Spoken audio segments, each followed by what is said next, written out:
Hi, welcome back guys, this is your friend Caller. What if with another fiction? What if Deku xfem Todoroki, a multifaceted romance? Now before starting, please give this video a like and subscribe to the channel if you want more videos like this. Now let's get into the fanfic. It was a crisp late summer night in Musutafu City, and Izuku Deku Midoriya was walking down Benezu Boulevard, having gotten the biggest shock of his life ever since he saw All Might in his usual form. Months earlier, Shoto Todoroki, one of the manliest and most handsome boys in UA High's Class 1A, had revealed that he was in fact Shoko Todoroki. This had earned varying reactions from the rest of his her classmates, from Katsuki Kaken Bakugo yelling at her for not being upfront with him, to Minoru Mineta perving out, to all of the girls giving her their full support, with Momo Yaoyorozu and Kyoka Jiro being her biggest supporters. It had been an overwhelming day for Todoroki, but aside from the girls supporting her, perhaps the most meaningful support came from Deku, who told her how proud he was of her and promised to stand up against anyone who so much as thought of laying a finger on her.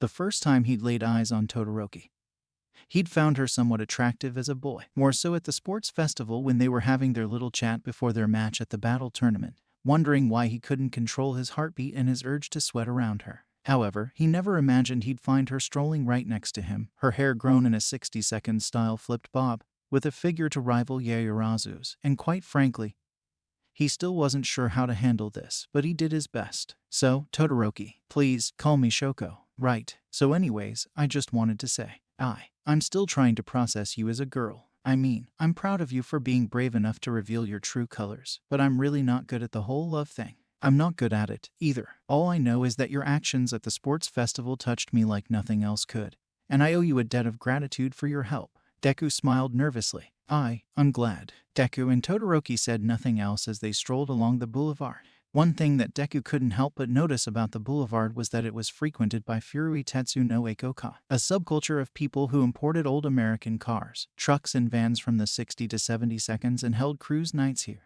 Though similar in principle to the Swedish Raggar, the Furui Tetsu no Eikoka not only differed in their vehicles of choice, but also preferred to listen to 60 to 70 seconds psychedelic rock, hard rock, blues rock and proto-metal. Some of the vehicles retained their left-hand steering wheels, but some were also converted to right-hand drive by an Australian company. Speaking of Australian, aside from the usual Chevy Camaros and Ford Econolines, some of them imported Australian cars such as Holden Moneros and Ford Falcons. To Deku, it was almost like being in a different world, and with Todoroki by his side, it felt that much more surreal. At one point, Todoroki gently tugged at Deku's hand, and they stopped. Why are we stopping? Asked Deku. This street light ... It's so secluded. Isn't it romantic?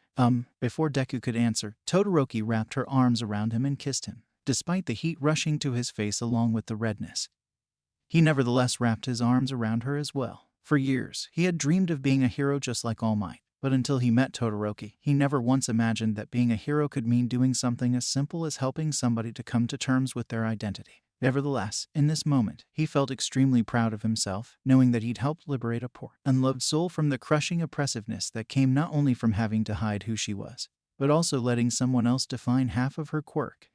And he also got a great deal of joy from experiencing her soft, sensitive side. Todoroki got a great deal of joy from kissing Deku, too. The first time she laid eyes on him, she thought he was the absolute cutest green bean ever. However, owing to the fact that she was masquerading as something she wasn't, she would have been hugely embarrassed to try to make any moves on him. Not that she cared if people were going to mistake her for a gay man, but more so that he would have turned her down and told her that he wasn't into men. Now that she was free to share her feelings with him, she could feel her body tingling from the excitement of laying her affections on him. The more time she spent holding him, the closer she felt to him. Overall, this was heaven for both of them, though even heaven couldn't last forever, and eventually, they broke away from the kiss, but kept making eye contact with each other, smiling. I love you, Midoriya. I love you too, Shoko. Also, yes, please ... call me Deku. A cute nickname. How did you get it? Well, Kaken came up with it because he thought it was short for defenseless Izuku, but Uraraka told me how much she loved it, and since then, it's grown on me. Well, then you should keep using it. It suits you very well. Deku said nothing else, simply chuckling at Todoroki's kindness, even if the future hadn't been written in stone. Thus far, he felt the future was looking more hopeful with her by his side. Deku and Todoroki rushed around a corner, having been forced into a hasty retreat by the League of Villains. The two heroes had prepared as well as they could, and they tried their best, but the League had a couple of trump cards up their sleeves. Both of them huffed and puffed as they tried to cool down. Looks like we've lost them for now, said Todoroki. Yeah, but they're still out there, looking for us, exclaimed Deku. Seriously, why do I even bother sometimes? Deku, it's okay. We're still alive, aren't we? Deku pounded his fist on the side of the building they were next to. No, I wasn't strong enough. I should have been able to beat them. Todoroki put a hand on Deku's shoulder. I understand you're angry, and you have every right to feel that way. Just know that you have a choice in this matter. You can choose to let this failure define you and cease to keep trying. Or you can choose to look back on this as a learning experience and use that knowledge to do better next time. Deku said nothing. He merely shook his head. Todoroki wrapped her arm around him. I realize it's not so easy for you to deal with, but I promise you, I'll always be there for you, and I'll always love you. Shoko. Finally, Deku turned around, and after making brief eye contact with Todoroki, he gave her a big hug and cried. Despite still being frustrated with the retreat he was forced to make, he just found her words so comforting and reassuring that he just couldn't help but be thankful that he had someone like her by his side to take solace in. After all those years of being quirkless, he wondered how he could have gone on so long without her to alleviate the pain of being bullied. Nevertheless, he tried not to lament the years without love so much as he tried to be grateful that she was there for him. He wondered if she was an angel. Whatever she was, he couldn't have asked for a better person to be with.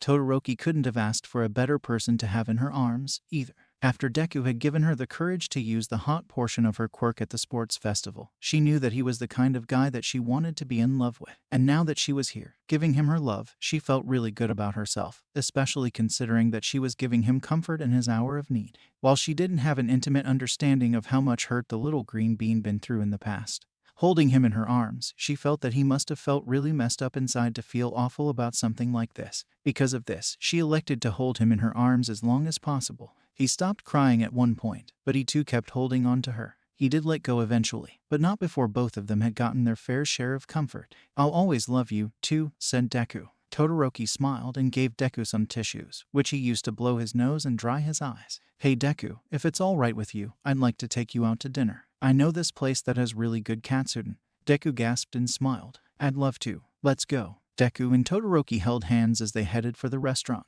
Even if the League of Villains was still out there, at least he could rest easier knowing that he had the kindest, most beautiful girl by his side. Todoroki took Deku to a small neighborhood restaurant called Karuichi Soba and more. It wasn't especially packed, though there were quite a few students studying on their laptops. This particular restaurant had a ticket machine in one corner where patrons ordered their food. After you, Deku gestured to the machine. Todoroki walked up to the machine and inserted a few yen. Some of the choices lit up based on how much she'd put in, so she inserted more until she had enough for her favorite, zaru soba, which she ordered along with a cup of kemen tea. The machine spat out some change along with 2 food tickets in a separate tray. Deku went next, but then Todoroki gently grabbed his hand. Allow me to pay for your food, said Todoroki. You deserve it. Oh, thank you so much. Todoroki smiled. You're welcome. After Todoroki put some money in for Deku, he stepped up to order. Fortunately for him, this particular restaurant had katsudon on their menu, so he ordered that along with some sencha green tea. After Deku had collected his tickets, him and Todoroki took a couple of stools at the counter, being fortunate enough to find 2 adjacent seats. They then handed the tickets to one of the staff members at the counter. Thank you, said Deku and Todoroki. While waiting for their food, Deku and Todoroki made conversation. So, how long have you known about this place? Asked Deku. Actually, I discovered it 2 months ago while looking up places that serve zaru soba. One review mentioned that the katsudon here was really good, and I know you love that, so I made note of it just for you. You memorized this place just for me. Shoko, you're so sweet. Todoroki blushed. Well, I tried. By the way, has anyone told you that you look beautiful today? Todoroki averted her gaze. Oh, does that mean I don't look beautiful on other days? Deku laughed. What? Said Todoroki. Oh, you crack me up, said Deku. Seriously, though, what I meant to say was that you look especially beautiful today. How so? Well, I mean, it's not just the way the sun makes your hair glow, or the fact that you have a really nice body. It's the way I get lost in your differently colored eyes. The seductive breathiness in your voice when you tell me how you made note of this place just for me. Todoroki covered her face with her hands. Stop. Deku frowned. What's wrong? I'm glad you think so highly of me, but I still don't know how to be a girl. Deku put a hand on Todoroki's shoulder and smiled. I dunno, I think you're doing an alright job of it so far. How? All my life, my father tried to make me into a boy, always pushing me during his training, and this girl stuff is still so confusing. I realize it's confusing, but if there's anything I learned from life, it's that there's no manual on how to go through it. Only you can decide how to be a girl. Todoroki uncovered her face. All right, I'll try my best. I do, however, have another concern. What? Todoroki grabbed her well-endowed chest. I still feel funny knowing I have these. I will admit, however, it is liberating not to have to wear a binder anymore. I mean, I'd feel pretty funny, too. But hey, haven't lots of people felt funny during puberty, too? Todoroki nodded. That is a good point. By this time, Deku and Todoroki's food was ready, and they started eating. Deku let out a hearty when he took his first bite of katsudon.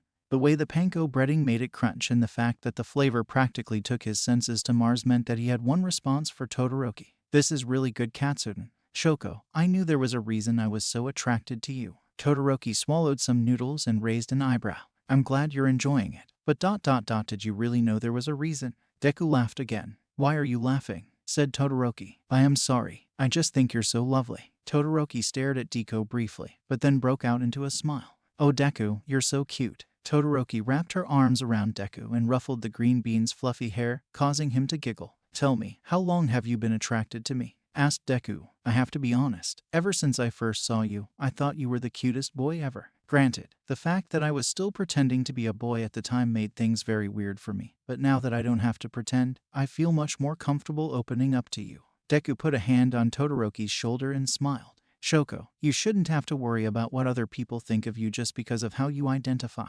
As long as you're comfortable being yourself, that's what really matters. Todoroki averted her gaze, but continued smiling. I know. I was just worried that my father wouldn't accept me, you know. Deku nodded. I understand. By the way, I really love the way you did your hair. Why do you do it like that? Todoroki turned back to Deku. Well, I was watching this old movie, and one of the characters had her hair done like this, and I thought she was so pretty, and I just wanted to be as pretty as her. Deku wrapped an arm around Todoroki. Well, however pretty she was, I bet you're at least 1,000 times prettier. Todoroki cupped Deku's face in her hands. Deku, if you keep saying nice things to me, I'm going to kiss you. Deku's face turned bright red. You know, for somebody who's not sure how to be a girl, you're really good at flirting. Well, I do have a cute boy to thank for that. Without question, Todoroki kissed Deku. No matter how many times she kissed him, he still got that tingly, chilly feeling running up and down his spine, and he could never quite get enough of it. Even so, she broke away from it shortly thereafter. Why'd you stop? Asked Deku. As much as I love you, I also want to make sure our food doesn't go to waste. Before we continue eating, however, I also wanted to ask why you do your hair like that. Deku stroked his chin. I'm not sure. All I know is that it's easier to take care of like this. Keep it like that. It looks good on you. Deku giggled. Oh, Shoko. After Deku and Todoroki finished eating and drinking, they stared lovingly at each other for some time before leaving the restaurant. Hey, Shoko. Yes? I can't thank you enough for taking me here. May I walk you back home? Todoroki smiled. I'm glad you asked. Please do. And so, Deku and Todoroki held hands as they walked back to Casa de Todoroki. At this time of the season, the sun was still sinking below the horizon later in the day, so there was plenty of light for the two lovebirds to walk by. As the sky gradually cast away its shades of yellow, Deku looked at Todoroki and couldn't help but notice how the sun's golden rays gave her bi-colored hair an ethereal glow. When the green bean first saw her hair, he really thought that Snow White really went well with that wine red, so much so that he envied her. On the other hand, he was perfectly content with his own shade of dark green, and he figured that she would probably kill for that shade, too. One of these days, he vowed to ask her out just to watch the sunset, figuring maybe that she'd want to see it with him, too. Thinking on this, he also thought about how it had been a hell of a time since the two of them started going out. Even if she wasn't 100% accustomed to acting like a girl, he thought she was doing well at it so far, and he was confident that she would shine in womanhood. Granted, he didn't know what the future was going to be like, but he was hopeful that this woman, who at one point had been a fierce rival to him, would want to share in it with him. Soon enough, they reached La Maison de Todoroki. Well, I guess this is good night, said Todoroki. Deku nodded. I guess it is. But there'll always be tomorrow. And the day after that, right? Todoroki wrapped her arms around Deku. Right. Once again, Todoroki kissed Deku. Compared to the kiss at Karuichi, this one lasted longer, the better for her to make him melt like butter. Despite wanting to pass out in her arms, he wanted more of her touch. Even so, she let go eventually. Good night, my dear Deku. Good night, my dear Shoko. With that, Deku and Todoroki parted ways. Even if they'd had a narrow loss to the League of Villains, both parties felt that love would win the day in the end. Thus far, today was another average morning for Deku. After being awakened by the sound of Danny Elfman's Batman theme from his alarm clock, he headed out to the dining room, where his mother and co had already prepared him a breakfast of grilled fish, miso soup, steamed rice, tsukemono, nori and a green salad, plus a hot cup of green tea. Hey, how's my little hero doing today? asked Inko. Deku took his seat. I had a weird dream last night, but other than that, I'm fine. Inko got a more serious look on her face. Oh, what about? Deku shrugged. I honestly don't remember too much of it, but I remember it was like nothing I'd dreamed before. Inko smiled.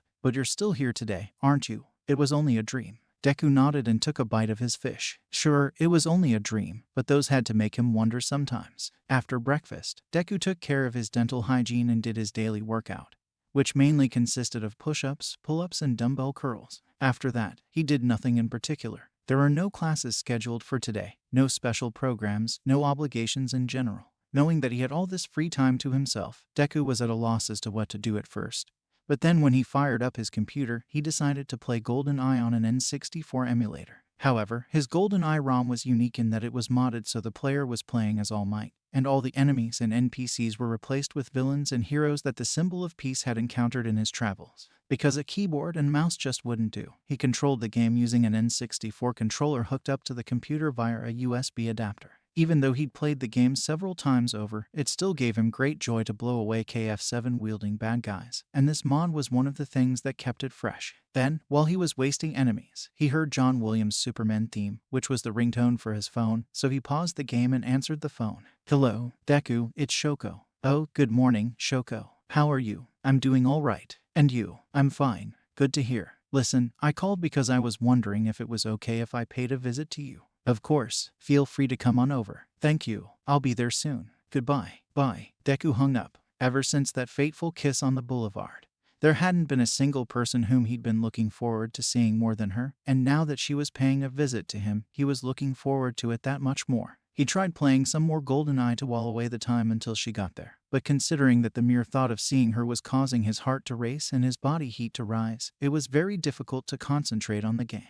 Nevertheless, he tried his best. Eventually, he heard knocking on his door. Come in. Deku paused the game. The door opened, and Inko stepped in. Izuku, one of your friends is here. Figuring it was who he thought it was, Deku headed for the door. Sure enough, Todoroki was waiting for him. Todoroki gave Deku a big hug and kiss, which he gladly returned. Glad to see you, Shoko. What brings you over here? Todoroki dangled a set of keys. I thought we could go for a little drive. Oh, since when do you own a car? I've had it for a while. Now please, come along. After Deku had put on his shoes, Todoroki led him outside to her car. He gasped when he saw it. A Matador red 1972 Oldsmobile 98 Regency with a white vinyl roof. Whoa, that is a nice car, said Deku. Where did you get that? Todoroki smiled. I had it specially imported. Now, enough talk. Let's drive. Todoroki handed the keys over to Deku, who eyed them curiously. Are you sure you want me to drive? Todoroki put a hand on Deku's shoulder. Of course I'm sure. Besides, I trust you more than anyone else.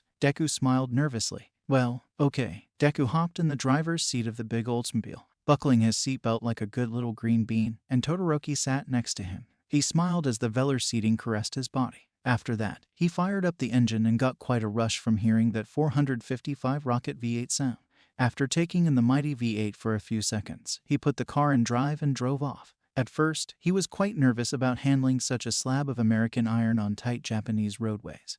But as time went on, he grew to appreciate not only how responsive the gas pedal was, but also how smoothly the car drove. Hey, thanks for letting me drive, said Deku. This handles really well. Yeah, and it's really luxurious, isn't it? I'll say. By the way, do you mind if I listen to the radio? I don't usually listen to the normal radio stations, but since you're driving, I'll allow it. Great. Deku turned on the radio and tuned it until he found the station he was looking for. Hey, it's Moriko in the midday on 78.5 JOHY, Shizuoka's #1 classic rock station. Here's Foghat covering an old Muddy Waters tune, I Just Want to Make Love to You. Deku smiled as the song came on. He'd always loved classic rock, and Foghat was one of those bands that was always good with him. While Todoroki was more into heavy metal, she thought this song was pretty good, and she understood why he loved it so much. There they were, cruising through the streets of Musutafu, taking in the sights. Despite running into a bit of traffic in addition to a few red lights, neither of them felt extremely frustrated.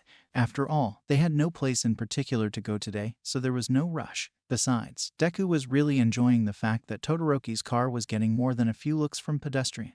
Hey, Deku. Yes, if you don't mind, there's some place I wanted to show you. Where? Just follow my directions. First, we turn left at this next light. Deku obeyed Todoroki's directions. In due time, their course took them out of the city, through smaller towns such as Fujieta and into the countryside. The radio playing songs such as Photograph by Def Leppard, Girls Got Rhythm by AC/DC, and Looks That Kill by Motley Crue. While Deku was still getting his fair share of enjoyment out of driving Todoroki's car, he had to wonder just where she was taking him. Then again, she did say that she trusted him, and if that was the case, then he was probably better off trusting her as well. Eventually, Todoroki's directions led them to a dirt path that went to a secluded area in the forest. "Park here," said Todoroki. Deku put the Oldsmobile in park and shut off the engine. "What are we doing here?" Deku unbuckled his seatbelt. Todoroki unbuckled as well. "This is a spot I always go to when I want peace and quiet." "Of course, now that you're here." Todoroki wrapped her arms around Deku and laid him down on the bench seat as she kissed him. There was no question in his mind where she wanted to go with this, but of course, he was more than willing to let her have his way with him.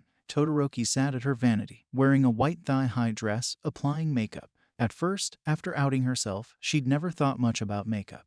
But now that she was with Deku, she spent time learning how to apply it, with a good deal of training coming from her sister Fayumi. On a night like tonight, she was obsessive about applying it, mainly because she wanted everything to be perfect for her little green bean. Tonight, he had invited her to Club 1186, one of the hottest discos in Musutafu City. Ordinarily, she didn't think much of disco music, but he had told her how much it would mean to him if he had somebody to go with, and since she loved him very much, she agreed to go with him. While Todoroki was still applying her makeup, she heard somebody knocking at her bedroom door. "Hold on a minute," said Todoroki. "Sis, your boyfriend's here," said Fayumi. "Tell him to wait a minute." "Gotcha." Todoroki tried to apply her remaining makeup as quickly as possible, but also tried to be neat, too. Fortunately, she managed to do so without messing up, and she headed for the door. There was Deku, wearing a brown suit with black pinstripes, a white button-down shirt, and a black bow tie. She smiled when he saw him. "Deku, you look very handsome tonight," said Todoroki. Deku giggled. "Speak for yourself." "You look stunningly beautiful." Todoroki blushed, but kept smiling. "You're so sweet. Now enough delaying, let's go." Deku and Todoroki headed to Club 1186, formerly the Horikoshi Theater. It had been converted into a disco in 1979 and had survived throughout the rise and fall of disco by catering to different groups. The lobby was basically unchanged from the building's theater days, save for some neon lighting around the admissions desk. After paying their entry fees, Deku and Todoroki headed for the dance floor. Ever since they'd approached the front door of the club, they could feel the music beckoning them to the dance floor thanks to the club's Gribar sound system. In the lobby, the music was starting to fill them up, and by the time they got to the dance floor, it was really taking them higher. The lighting system was something to behold. A series of disco balls of varying sizes hanging at different heights above the dance floor, plus a green laser shining at random disco balls in sync with the music. As if that weren't enough, the walls were dotted with small strobe lights that sparkled in random patterns, also in sync with the music. Speaking of the music, the DJ's current selection was Deliverance by Space. Granted, the song was currently in the slow piano-laced intro phase, but it was enough to entice Deku and Todoroki to the dance floor. Once that disco beat kicked in, the laser started cycling faster, and Deku and Todoroki really got up and boogied. Despite having been a fan of disco music for a few years now, Deku had always been too shy about going to a club, feeling that it would be silly to go by himself, but now that he had Todoroki to dance with, it gave him great joy. He didn't mind that tonight was one of those nights where the club was really hopping, either. After all, nobody paid any particular attention to either of them, so they were free to dance and get lost in the music and lights. Right now, he was having the time of his life, and the more he danced with her, the more he wanted to come back on some other night. Todoroki was really enjoying herself, too. What she really loved about the experience was how the music spoke to her. Hearing the repeated chants of deliverance, it reminded her of how Deku gave her deliverance from the inhibitions she had in regards to the hot portion of her quirk, which led to her finding the courage to out her true identity to the rest of her class. Sure, heavy metal had always been her greatest love when it came to music, but this disco song was really speaking to her in ways that metal never had. Given how much she was enjoying dancing with her beau as well, she decided that disco was a genre of music she could really get into. Deku and Todoroki danced for at least a couple of hours before deciding to call it a night. They exited Club 1186 holding hands with each other, smiles on their faces. "Deku, thanks for taking me tonight. This was one of the best times I've ever had. Actually, I should be thanking you, Todoroki. For such a long time, I was hoping that I could find somebody to come to this place, and now that I had you to come along with me, I want to go back." Todoroki wrapped her free arm around Deku. "You and me both." Once again, Todoroki kissed Deku. While he enjoyed her kisses regardless, the fact that he could still feel the music within him made this one that much more sensual. She held onto him for quite a bit of time before letting go. Deku, would you like to come back to my place? Deku frowned. I would ... but what would your father think? Todoroki smiled. Who says he needs to know? Besides, he's out of town on business. Deku's smile returned. Good point. I accept. Todoroki said nothing else as she took Deku's hand and they headed back to her place for the night. Today had started off like any other day in New York City for Deku and Todoroki ...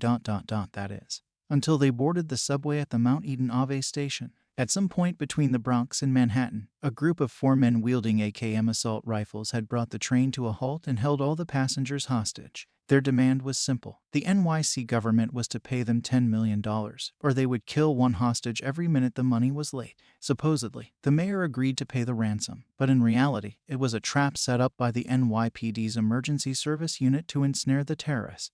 Thus far, in spite of the imminent threat to their lives, Deku and Todoroki managed to remain calm. In Deku's case, he had faith that somehow, both he and Todoroki would get out of this alive. As for Todoroki, she kept her cold as ice demeanor about her as usual. Suddenly, a burst of machine gun fire rang out from somewhere in the subway tunnel, and various people on the train panicked, wondering just what was going on. A couple of terrorists fired back, filling the subway with the familiar act chatter. For one hot New York minute, the tunnel sounded more like Vietnam than the Big Apple, and most of the hostages kept losing their minds even after the shooting stopped. All of you, shut up, shouted one of the terrorists. Shut up now. The hostages who had been screaming their lungs out did as they were told. You, conductor. The same terrorist, presumably the leader, shook his AKM at the conductor. Out of the train. Now, the conductor, a man of average build with brown hair and a goatee, raised his hands and complied with the leader's order. He made it a few yards before the terrorist shot him in the back with a brief burst, causing a bunch more people to scream.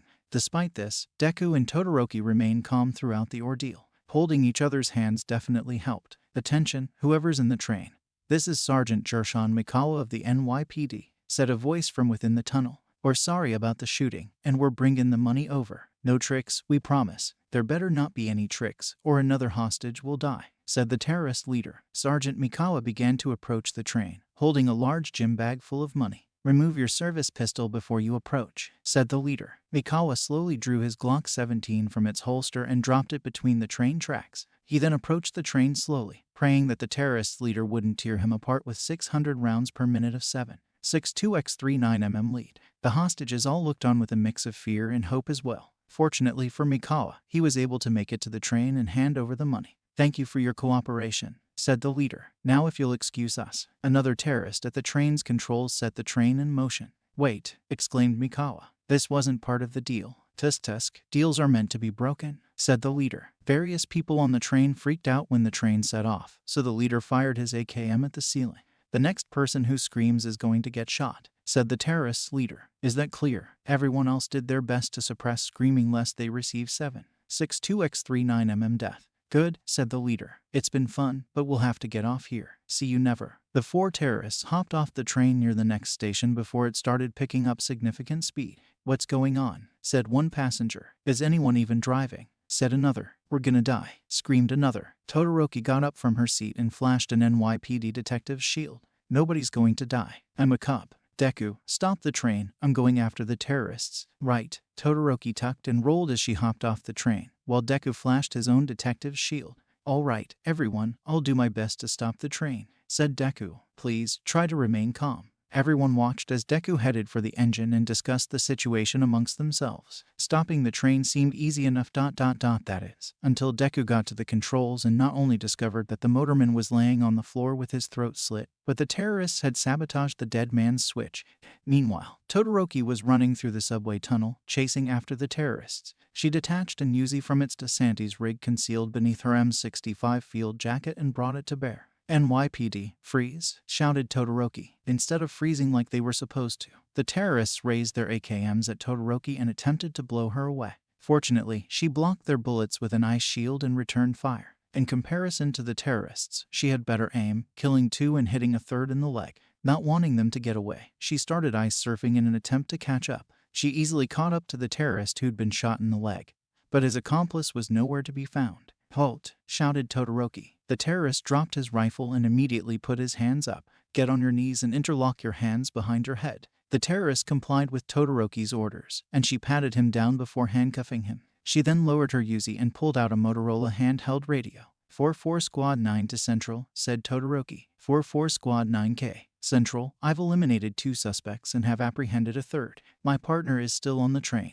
and I'm at the corner of East 149th Street and 3rd Ave. Suddenly, Todoroki's train of thought was interrupted when a Peterbilt towing a tanker trailer nearly ran her down. Feeling that the terrorist's leader was the one driving, and thinking quickly, she grabbed onto the trailer and climbed up the ladder on the back. Trying to maintain her balance as well as she possibly could, she walked towards the front of the tractor trailer. While Todoroki was attempting to stop the terrorist's leader, Deku was still trying to figure out how to repair the dead man's switch. All he could see was that a bunch of wires had been cut, so he would have to find out which one went where in order to get the train to stop. It seemed easy enough, but he was no electrician, so he had to analyze the wires carefully, and considering how much speed the train was picking up, that was easier said than done. Nevertheless, Deku figured that he could do it sooner rather than later, considering that he had a penchant for success if he just analyzed something hard enough. He grabbed the wires and was about to set on connecting them properly when, "What are you doing?" said a middle-aged woman. "Our lives are in danger and you're just fiddling around." "Ma'am, please remain calm and go back to your seat," said Deku. "I'm doing my best to fix this mess." "Fine," the woman grumbled as she shuffled back to her seat, while Deku continued trying to figure out which wire went where. Sweat dripped down his forehead, knowing that if he didn't do it in time, then the train would crash and people would die. Soon enough, though, he managed to figure out the correct way to connect the wires. Getting them connected, however, was a whole other matter, so he headed back to one of the train cars. "Hey, does anyone have any electrical tape?" asked Deku. "Yo, catch." A Con Ed worker tossed Deku a roll of electrical tape, and he rushed back to the engine and did his best to reattach the wires. Fortunately, he got them reconnected, thereby reactivating the dead man's switch and bringing the train to a halt. Yes, after pumping his fist, Deku returned to the car he was previously in. "Is everyone okay?" asked Deku. People gave affirmative responses despite being really shaken up. "Stay here," said Deku. "I'm going to get some help." While Deku was going to get help, Todoroki was still on top of the tanker trailer, trying to catch the terrorist's leader. However, it wasn't easy keeping her balance, for the driver attempted to swerve about every which way but loose. Realizing that standing was more likely to result in her falling off, she got down on her hands and knees, crawling towards the front of the rig. Despite being afraid of becoming road pizza, Todoroki kept her cool about her, refusing to back down even for a millisecond.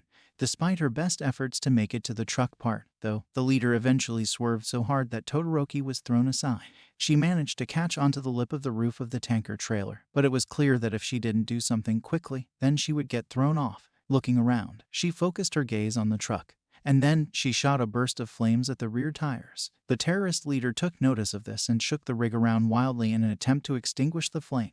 Recognizing that her grip wouldn't hold forever, Todoroki let go and started ice surfing, seconds before the tanker swerved so wildly that it actually flipped over. She hurried to the overturned rig, a Smith & Wesson Model 29 drawn. The terrorist's leader emerged, largely unhurt but clearly shaken up. Todoroki pointed her .44 at him. "This is where it ends, Tamura Shigaraki." Tamura Shigaraki chuckled as he removed his gloves. "You're so naive, officer. This is where it ends for you." Shigaraki touched the truck in an attempt to disintegrate everything around him. However, Todoroki blew his head clean off, thereby putting an end to the plot. Knowing that leaving the tanker trailer unattended would likely result in a huge fire and explosion, she froze it before calling to Deku on her radio. Shoko to Deku. "What's up, Shoko? I killed Tamura Shigaraki, the leader. Did you stop the train?" "I did. Where are you?" Todoroki looked around. "I'm at the corner of East 149th Street and Walton Ave." "Okay, I'll be there as soon as possible." Not too long after, Deku showed up. "Shoko, are you okay?" Todoroki nodded.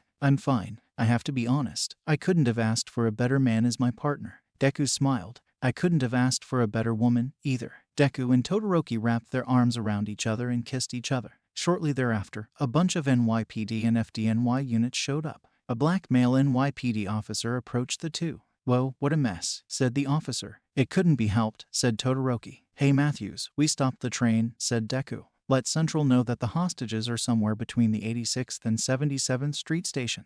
Officer Ken Matthews gave a thumbs up. "Will do." Even if not everything had gone according to plan, Deku and Todoroki could at least rest a little easier knowing that they not only saved the day, but had each other, too. Even before they'd fallen in love with each other, Deku and Todoroki knew that there was no such thing as an ordinary day in their lives, and today was another reminder of that. Recently, a mysterious individual known only as the motorway murderer had been running down random young women in his car, a tuxedo black 1968 Chevy Impala SS with chrome exhaust pipes on the sides. He offered to turn himself into the police, but on one condition: somebody had to beat him in a drag race. No one dared to challenge him. That is, until Todoroki took him up on it. Truth be told, she had quite a bit of anxiety about doing so, but Deku had faith in her and promised to love her no matter what, so here she was at New England Dragway in Epping, New Hampshire, driving her Oldsmobile 98 Regency. Despite her anxiety, she was reasonably convinced of her success, for she'd installed a supercharger on her car's 455 Rocket V8.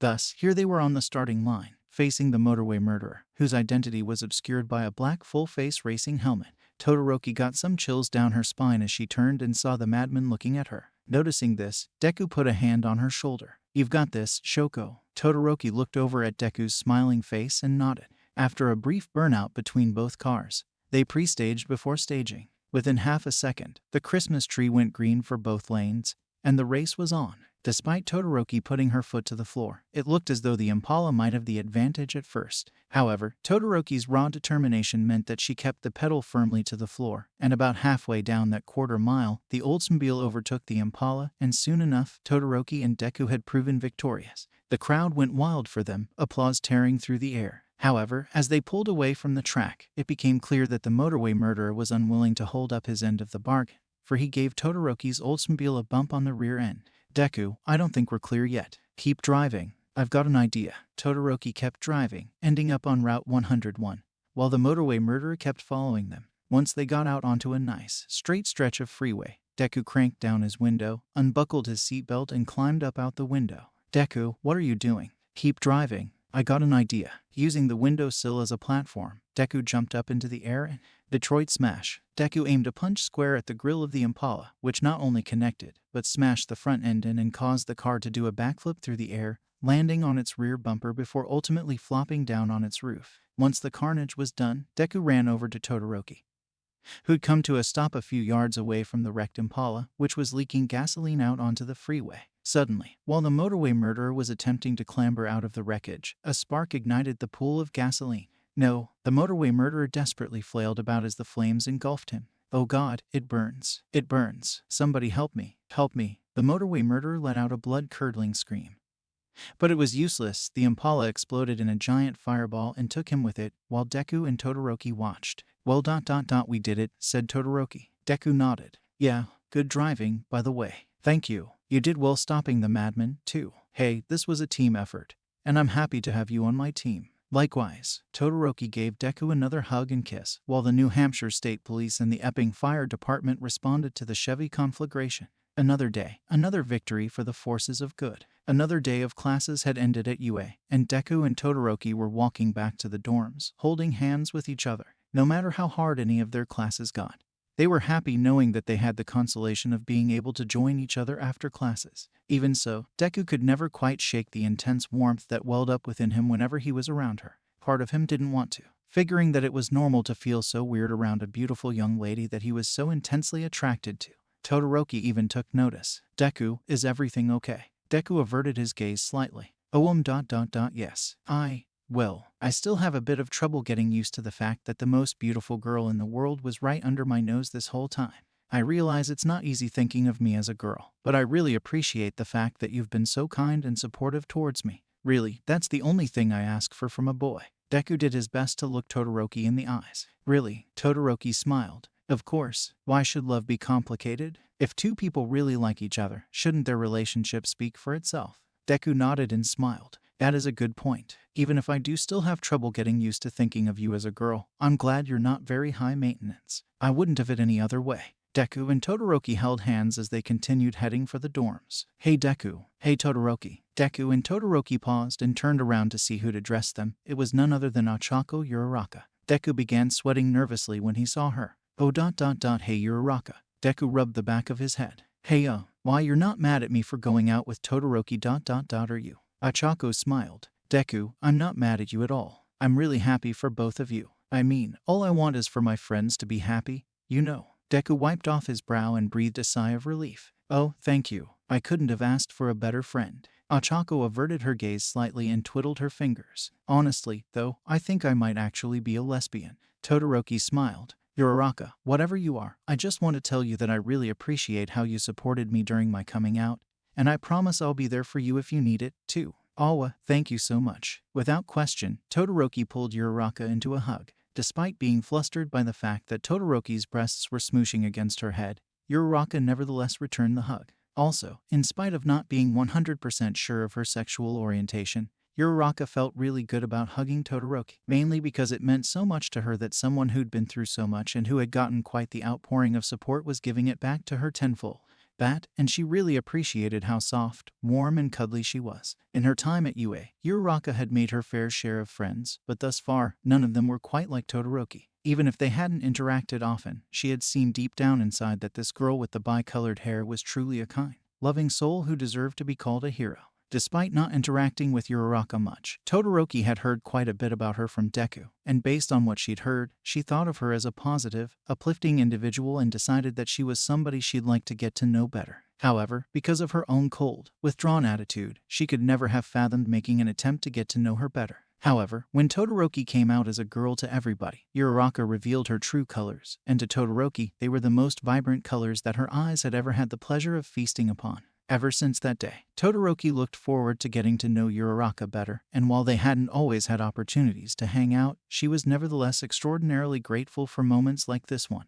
Though the hug could have potentially lasted forever, Uraraka eventually let go of Todoroki, and Todoroki did likewise. "You're welcome, my dear Uraraka." Uraraka giggled. "By the way, I really love the way you did your hair. What made you choose that style?" "Well, there was a character in an old movie who had her hair done this way, and I thought she looked so pretty, so I chose it for myself." "Well, it's a great choice." Uraraka gave a thumbs up. "By the way, mind if I join you and Deku on your way back?" Todoroki nodded. "Go right ahead." Deku smiled. "Yeah, you're always welcome." And so, Deku, Todoroki, and Uraraka headed back to the dorms, united in love, friendship, and heroism. It was a frigid winter night in Siberia, and Deku and Todoroki had but one mission: rescue one of their own from a Russian military gulag.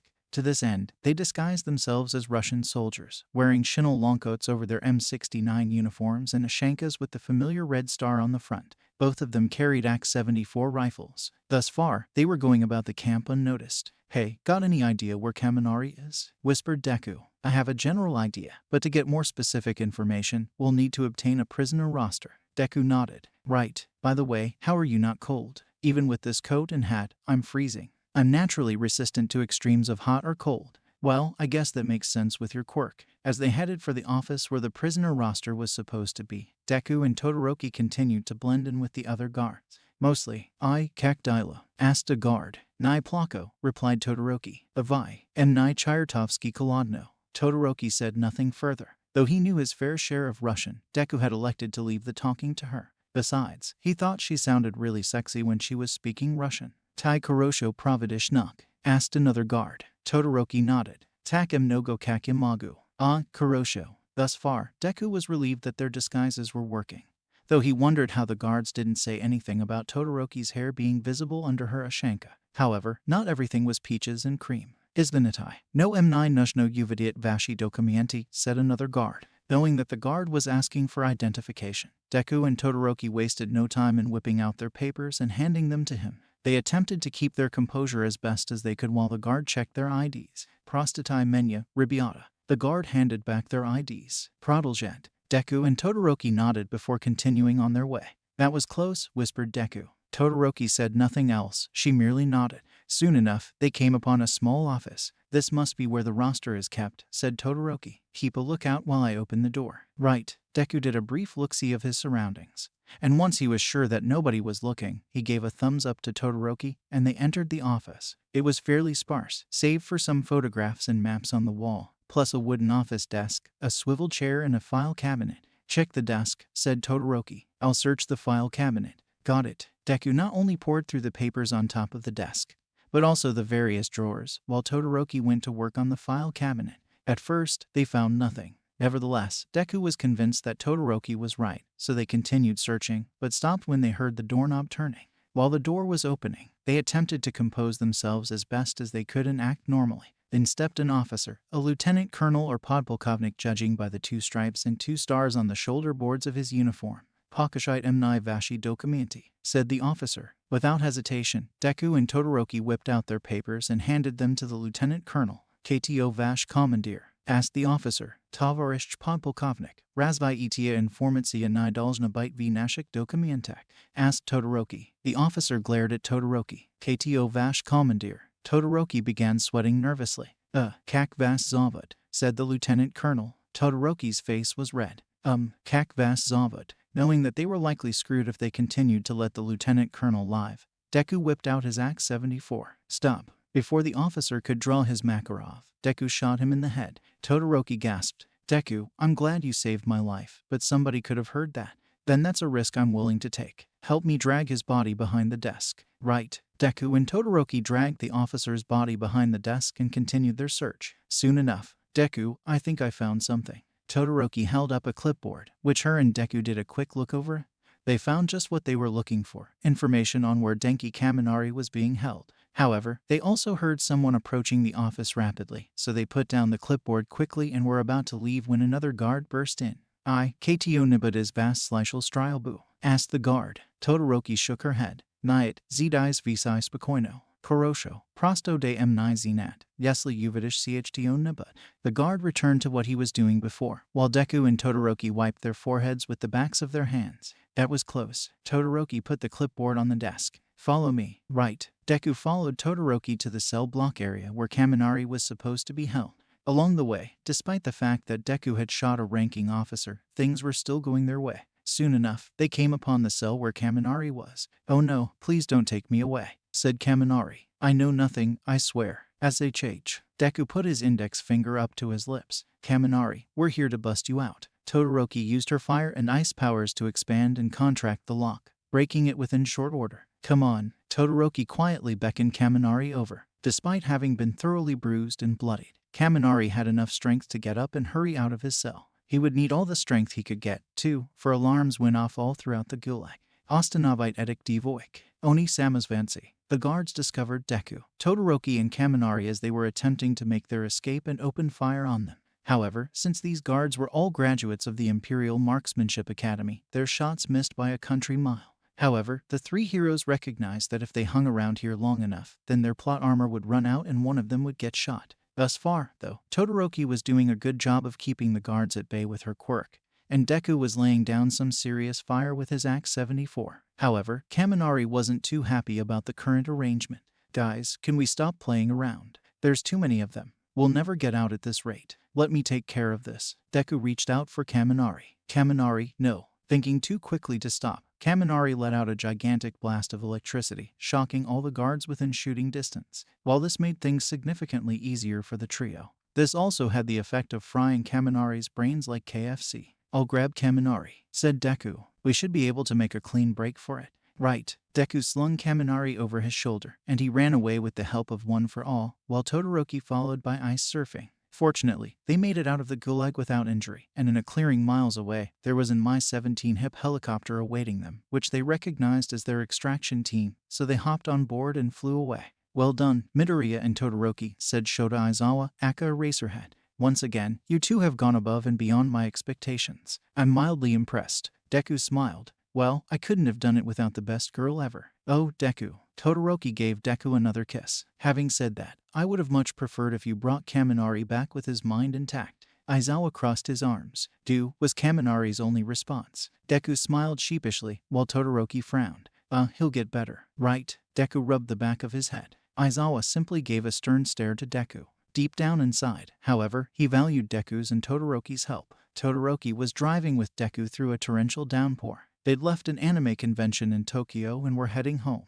The weather reports had said something about rain, but nothing about it being this heavy. Nevertheless, Todoroki was determined to get home. Granted, she was making an effort to be safe, but still, she wanted to get home badly. However, the trip home would be hampered when Todoroki heard and felt the familiar bumpity-bumpity sound of a tire going flat, so she pulled her Oldsmobile over, put it in park, put the hazard lights on, and went to inspect the car. As it turned out, the left front tire was the one that went flat, so she popped open the Oldsmobile's trunk. Being an older, full-size car, this Oldsmobile 98 had a full-size spare tire. While this problem was taken care of, Todoroki frantically searched through the trunk and found no trace of a jack. "Come on, where did I put that jack?" said Todoroki. Defeated for now, Todoroki returned to the cabin of the car. "Did you call JAF?" asked Todoroki. Deku nodded. "I did. However, they said it would be at least an hour before somebody gets here. In the meantime, let's just stay in the car." "Good idea." Thus, Deku and Todoroki stayed in the Oldsmobile while the rain continued to pour. Occasionally, a flash of lightning would streak across the sky, providing a source of light other than the intermittent illumination given off by the car's hazard flashers. "So, Shoko, since we're out here in the middle of nowhere, unable to return home for now, how do you want to pass the time?"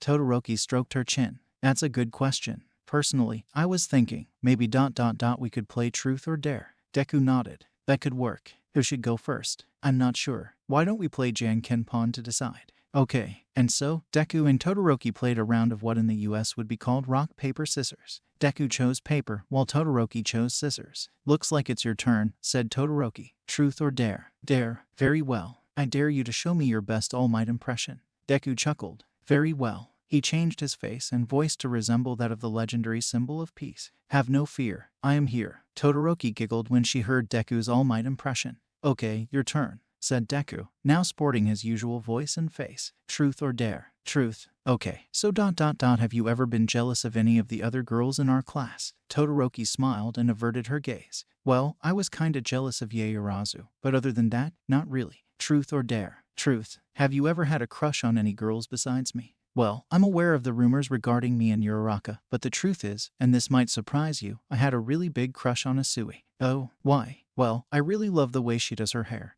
And she has a really cute face and voice, not to mention a nice body ... Not that yours isn't nice, I mean." Todoroki giggled. "Deku, you're such a sweetheart." "Well, I tend to be sweet on people, especially people like you who showed a need for it." "Come here." Todoroki leaned closer to Deku as if she were going to kiss him. However, before her lips could meet his, a pair of headlights approached the car from the other side of the road before coming to a stop, so she pulled away and looked over at the Toyota Hiace parked on the other side of the road. "Could that be the JAF guy now?" asked Todoroki. "Let me see something." Deku looked at his phone. "I only called them a few minutes ago. Let me take care of this." Todoroki got out of the car and waved at the mysterious shadowy figure who got out of the van. "Hey, we need help," said Todoroki. "One of our tires is..." Todoroki cut herself off when a flash of lightning revealed the mysterious figure's skull face and the glint of an axe blade. She gasped when she saw this and turned to her Oldsmobile. "Deku, help." Seeing that Todoroki was in trouble, Deku got out of the car and rushed over to her. "Shoko, what's wrong?" "Over there." Todoroki thrust her index finger in the direction of the assailant. "But,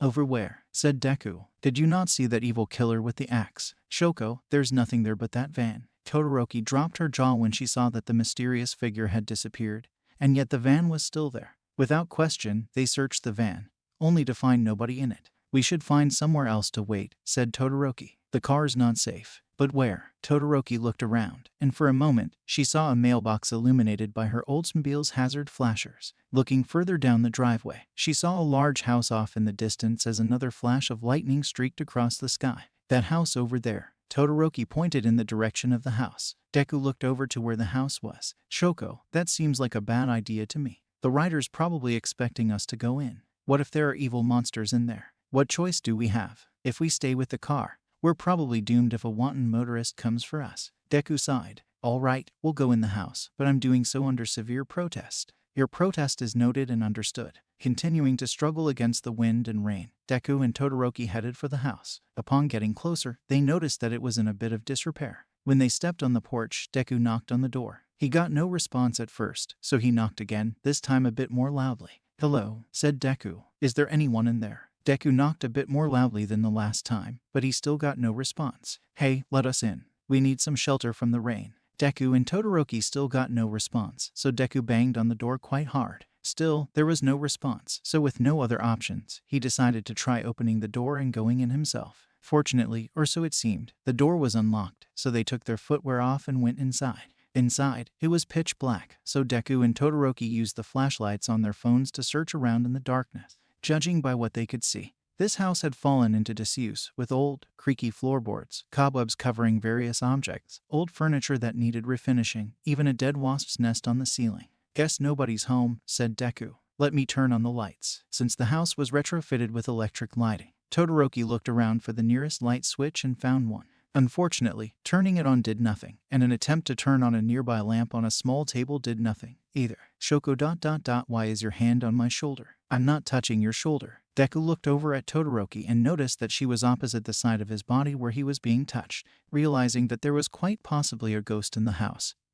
He freaked out and ran away waving his arms around. Deku, wait. Todoroki went after Deku, trying to allay his fears when all of a sudden, in one hallway, a giant skull leapt out at her, laughing evilly. She screamed as she recoiled from the terror, falling on her ass. She was unhurt otherwise, and she got back up and quickly looked around for Deku. Deku. Seeing no trace of Deku, Todoroki decided to proceed in the general direction of where she last saw him, hoping to find him. As for Deku, once he was sure he'd gotten away from whatever it was that had laid its hand on his shoulder, he closed a door behind him and laid his back against it, sweating, huffing, and puffing. Throughout his lifetime, he'd heard his fair share of tales about haunted houses, but up until now, he thought they were merely that, tales. Having gotten a taste of what this abode had to offer, though, he was doubting himself. Nevertheless, he was determined to find his dear Todoroki. There has to be a way back to Shoko, said Deku to himself. I think I heard her chasing after me after I got spooked, but I must have lost her. I could go back through that door and try to find her again. But what if I run into more spooky creatures again? And worse, what if they took her away? There has to be another way out of this room, but if there is no other way, I'll have to make my own way because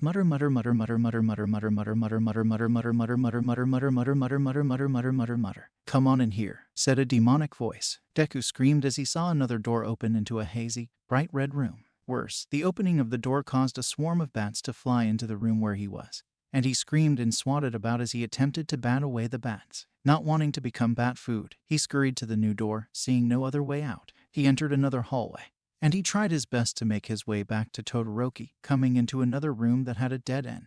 As for Todoroki, she was proceeding through the hallway where Deku was last seen, though she hadn't a clue as to where he was at the moment.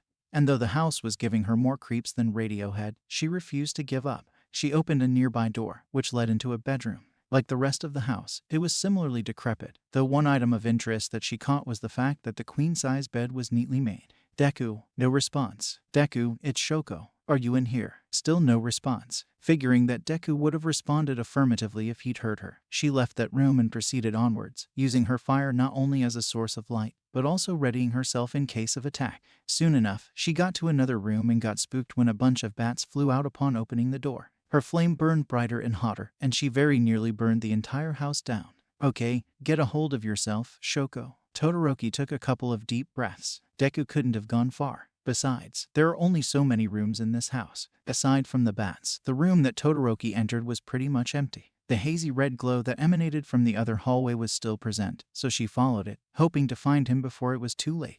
Meanwhile, Deku took a look at his surroundings. Like the rest of the house, there were a bunch of old knickknacks strewn about that were covered in cobwebs, but one thing of note was a large wine rack on one wall with more than a few bottles of wine. Hello, visitor, said a deep, mysterious male voice, quite possibly the same one from before. Deku raised his fists. Who are you? Show yourself, wherever you are. I am the one who has inhabited this house since years after my passing. Though my body is becoming part of the ecosystem, my soul remains here. If you are the one who lives here, then why do you haunt me and my girlfriend? Because you two are intruding on my peace and quiet. Deku uncurled one of his fists and extended his hand, palm facing forwards. Look, we don't want any trouble. If it means that much to you, then we'll leave you be. I'm afraid I cannot allow that. You two must become my prisoners forever. Suddenly, a couple of the wine bottles removed themselves from the rack and hurled themselves at Deku, who dodged them as best as he could. Recognizing them as a threat, he resorted to another tactic. Delaware Smash. All of the wine bottles exploded, showering the immediate vicinity with small shards of glass and random vintages. Having eliminated that threat, Deku attempted to exit the room, but found that the door was locked. Did you really think you could exit this room that easily? Said the owner's spirit. You are doomed to remain here. Despite what the owner said, Deku was intently determined to break out of this room, and no amount of locked doors would keep him from that goal. Deku, are you in there? Deku paused temporarily when he heard Shoko's voice from the other side of the door. Yeah, I'm in here, said Deku. Can you get me out? Let me try. Todoroki attempted to pry the door open. It's stuck. Stand back, I've got an idea. Todoroki obeyed Deku's command. Okay. Ignoring the furniture that was being hurled at him, Deku readied his fist. Detroit Smash. Fortunately, this had enough force to break the door open, and Deku was free. Come on, let's get out of here, said Deku. But what about the rain? We don't even know if the JAF guy is here yet. Never mind that. Anything is better than staying in this haunted house. Hold my hand. And so, Deku led Todoroki back to the beginning of the house. Along the way, more apparitions jumped out at them and attempted to scare them. But with each other's love bolstering their spirits, they decided to tough it out and run right through as if nothing mattered. Both of them were pouring buckets of sweat and breathing heavily. But all they cared about was getting out alive. Soon enough, they made it to the front door. But unfortunately, no matter how hard they tried, this door was also sealed shut. All right, let me try this again. Deku readied himself for another Detroit smash. Just then, him and Todoroki heard knocking on the door. "Hello, is anyone in here?" asked a male voice from outside. "Help us," screamed Todoroki. "We're trapped, and there are evil monsters in here." The door slid open, and there stood a man dressed in the typical uniform of the Japan Automobile Federation, a white helmet, an orange-blue jacket, an orange vest with reflective stripes, orange pants, and black leather boots. "Are you two okay?" asked the JAF guy. "What were you two doing in this house?" "My girlfriend suffered a flat tire, and we needed a place to stay in the rain," replied Deku. "Unfortunately, evil monsters and ghosts tried to attack us." The JAF guy nodded. "Yes, there have been many legends and superstitions about this old house. You two are lucky to be alive. Anyways, I presume your girlfriend is the owner of that red Oldsmobile." Todoroki nodded. "I am." "Well, then let's get that tire changed." Deku and Todoroki looked at each other briefly before gathering up their footwear and following the JAF guy back to Todoroki's Oldsmobile. "Say, did you notice a van parked on the other side of the road?" asked Deku. "No, the only other car I saw parked near this house was your girlfriend's Oldsmobile," replied the JAF guy. Chills ran up and down Deku's and Todoroki's spines as they realized that the hauntings might not be over yet. It was one of the hottest days of the year in Musutafu, with temperatures hitting at least 95 degrees Fahrenheit, or 35 degrees Celsius as the Japanese would say, and Deku and Todoroki were out and about, trying their best not to melt from the heat. Ordinarily, they would have stayed home and blasted their air conditioners, but Uraraka wanted to have a little study session with them, so they agreed to help her out. Even dressed appropriately for the weather, Deku in an emerald green t-shirt and blue shorts, and Todoroki in a red tank top and white shorts with red stripes, they still felt as they were going to keel over from heat exhaustion. Not even Todoroki's resistance to extremes of hot or cold was helping her out, and using the cold part of her quirk would only cause her to freeze up and have to defrost with the hot part of her quirk. "We'd better find something or someplace to cool off," said Todoroki. "I can't take this heat much longer." "Neither can I, but we shouldn't be too far from our homes," said Deku. "Problem is, it feels like they're so far away. Why don't we grab a cold beverage or something?" "Konnichiwa, Musutafu Shimin, Kyo wa Jinkaitsu ka." Deku and Todoroki turned to see who'd address them, a young brunette of somewhat shapely build with her hair in a bun. She wore a dark green t-shirt with a lemon-shaped logo and Daisy Duke shorts. She was stationed at a small food cart with a green and yellow umbrella, and the cart itself had an enlarged version of the lemon logo, with the name Dells plus the slogan "Stop at the sign of the lemon." "Hi there." Deku smiled and waved at the woman. "We speak English." "Oh, cool." The woman smiled awkwardly and rubbed the back of her head. "My name is Jen, and I'm a representative of Dell's Lemonade." "Dell's Lemonade?" Todoroki tilted her head. "What's that?" "We're a company from the U.S. state of Rhode Island that specializes in frozen lemonade," replied Jen. Deku nodded. "Interesting. How did this company get started?" "Our story goes back to 1840, when Franco de Lucia's father carried snow to caves near Naples, Italy, and insulated it with straw. When summer came around, he took the snow and mixed it with lemon juice and sugar to produce frozen lemonade and sold it at the local market. After the family came to America, Franco's son Angelo began work on a machine to produce the frozen lemonade as well as a method of making it consistently awesome. It was because of this machine that the first Dell's Lemonade stand opened in the town of Cranston in 1948, and our company has grown since then. We're currently looking to expand our operation over here to Japan, and we figured that Musutafu would be one of the prime spots to put down roots." Todoroki smiled. "It is a nice city. May we have some?" "Certainly," said Jen. "We're giving out free samples." Practically dying from the heat, the choice was obvious to Deku and Todoroki. "I'll have some," said Deku. "Me too," said Todoroki. Thus, Deku and Todoroki each took a small green and yellow paper cup of Dells and proceeded to annihilate their thirst. They each let out a hearty mmm as the freezing cold of the ice soothed their souls and the sweet lemon flavor excited their senses. Considering how exhausted the heat and humidity had made them, they pretty much inhaled their Dells. "That was great," said Deku. "May we have some more?" "Sure. The prices are marked over here." Jen pointed out a little sign indicating sizes and prices. Without question, Deku and Todoroki each whipped out some cash for a medium cup of Dells. "Thank you for your business," said Jen. "You're welcome. Have a nice day." Todoroki smiled and waved at Jen. You too. Deku and Todoroki headed home while partaking in another round of Dells. Shoko, I'm glad we found out about Dells, but I have one question. Todoroki lowered her cup. Yes, Deku winced. How do you drink this stuff without getting brain freeze? I'm immune to brain freeze. Besides, I read there's a trick to not getting brain freeze. What? Try to drink it without letting it touch the roof of your mouth. Deku did his best to smile. Right, I'll try to remember that. Thanks. Todoroki smiled, too. You're welcome. And thus, Deku and Todoroki headed home, not only satisfied with their current rounds of Dells, but eagerly anticipating more. The hot sun beat down on the landscape, and Deku had been through the desert on a horse with no name, and it felt good to be out of the rain. However, in the desert, he could remember his name, cause there wasn't. The directors of the firm hired to continue the chapter after the other people had been sacked wish it to be known that they have just been sacked. The chapter has been completed in an entirely different style at great expense, and at the last minute, a dense fog shrouded the landscape of the kingdom of Sealania, and a quick galloping noise could be heard off in the distance. A faint outline emerged from the fog, and as it came into focus, it turned out to be Deku, clad in knight's armor, only he was without a horse. Rather, the galloping sound came from his faithful manservant Bob, a brown-haired man of average height and build with a short beard, who was merely banging two coconuts together to make a galloping sound.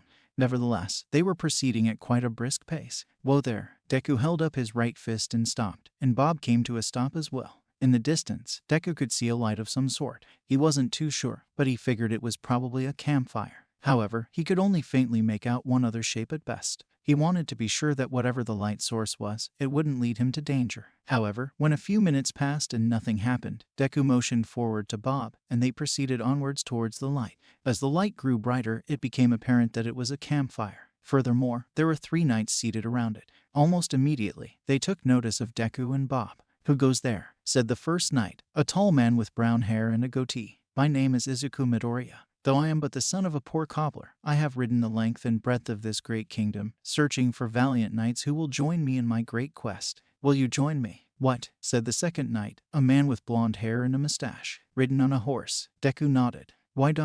Yes, you're using coconuts, said the third knight, a man with black hair and a short beard. Deku tilted his head slightly. What? The third knight gestured at Deku with his hand. You've got 2 empty halves of coconut and you're banging them together. So, we have ridden even as the snows of winter blanketed this land, over the northern mountains, through. Where'd you get the coconuts? We bought them. Bought them, said the second knight. North of the northern mountains. The coconut's tropical. If one were to attempt to transport it this far north, it would be bloody well rotten by then. But it's the truth. Deku gestured at the second knight with both of his hands. A fruit salesman was selling them at the market, and, oh, bug off, you silly sod, said the first knight. We've no time for your rubbish. The second knight gestured to an indeterminate point with his index finger. Take your silly coconuts and bother some other poor bugger. Deku put his fists on his hips. If you shall not join me, then I'll find others to assist me in my quest. I should love to see you try, said the third knight. Undeterred by the knight's rejection, Deku and Bob rode on. The farther they went, the less faith Deku had in his chances of finding somebody to assist him on his quest. Sure, he didn't seem all that bothered by the 3 knights turning him down, but given how far he'd traveled without anybody accepting his offer to join him, he had to wonder if he was doing this for naught. Despite his doubt, he also felt that he had to soldier on no matter what. Then, while lamenting his lack of companions on his quest, a loud sound interrupted his thought process. He looked over in the direction where the sound came from, and he noticed a large blast of ice emerging from somewhere. Upon closer inspection, he noticed 2 knights dueling it out in a clearing, one clad in light blue armor and the other wearing black armor. The light blue knight was the one responsible for the ice blasts, while the black knight slashed through it with his sword and aggressively attempted to close in on his opponent. Deku wasn't too sure, but his instincts told him that the black knight was not to be trusted, so he drew his trusty sword, charged at the black knight, and Newcastle smash. With one mighty slash, Deku chopped off the black knight's arm, causing the knight to recoil for a bit and turn his attention to Deku. Interloper, exclaimed the black knight. How dare you interfere with our duel? Black Knight, I know you're not a trustworthy person. Deku pointed his sword at him. Leave this knight be and stand aside.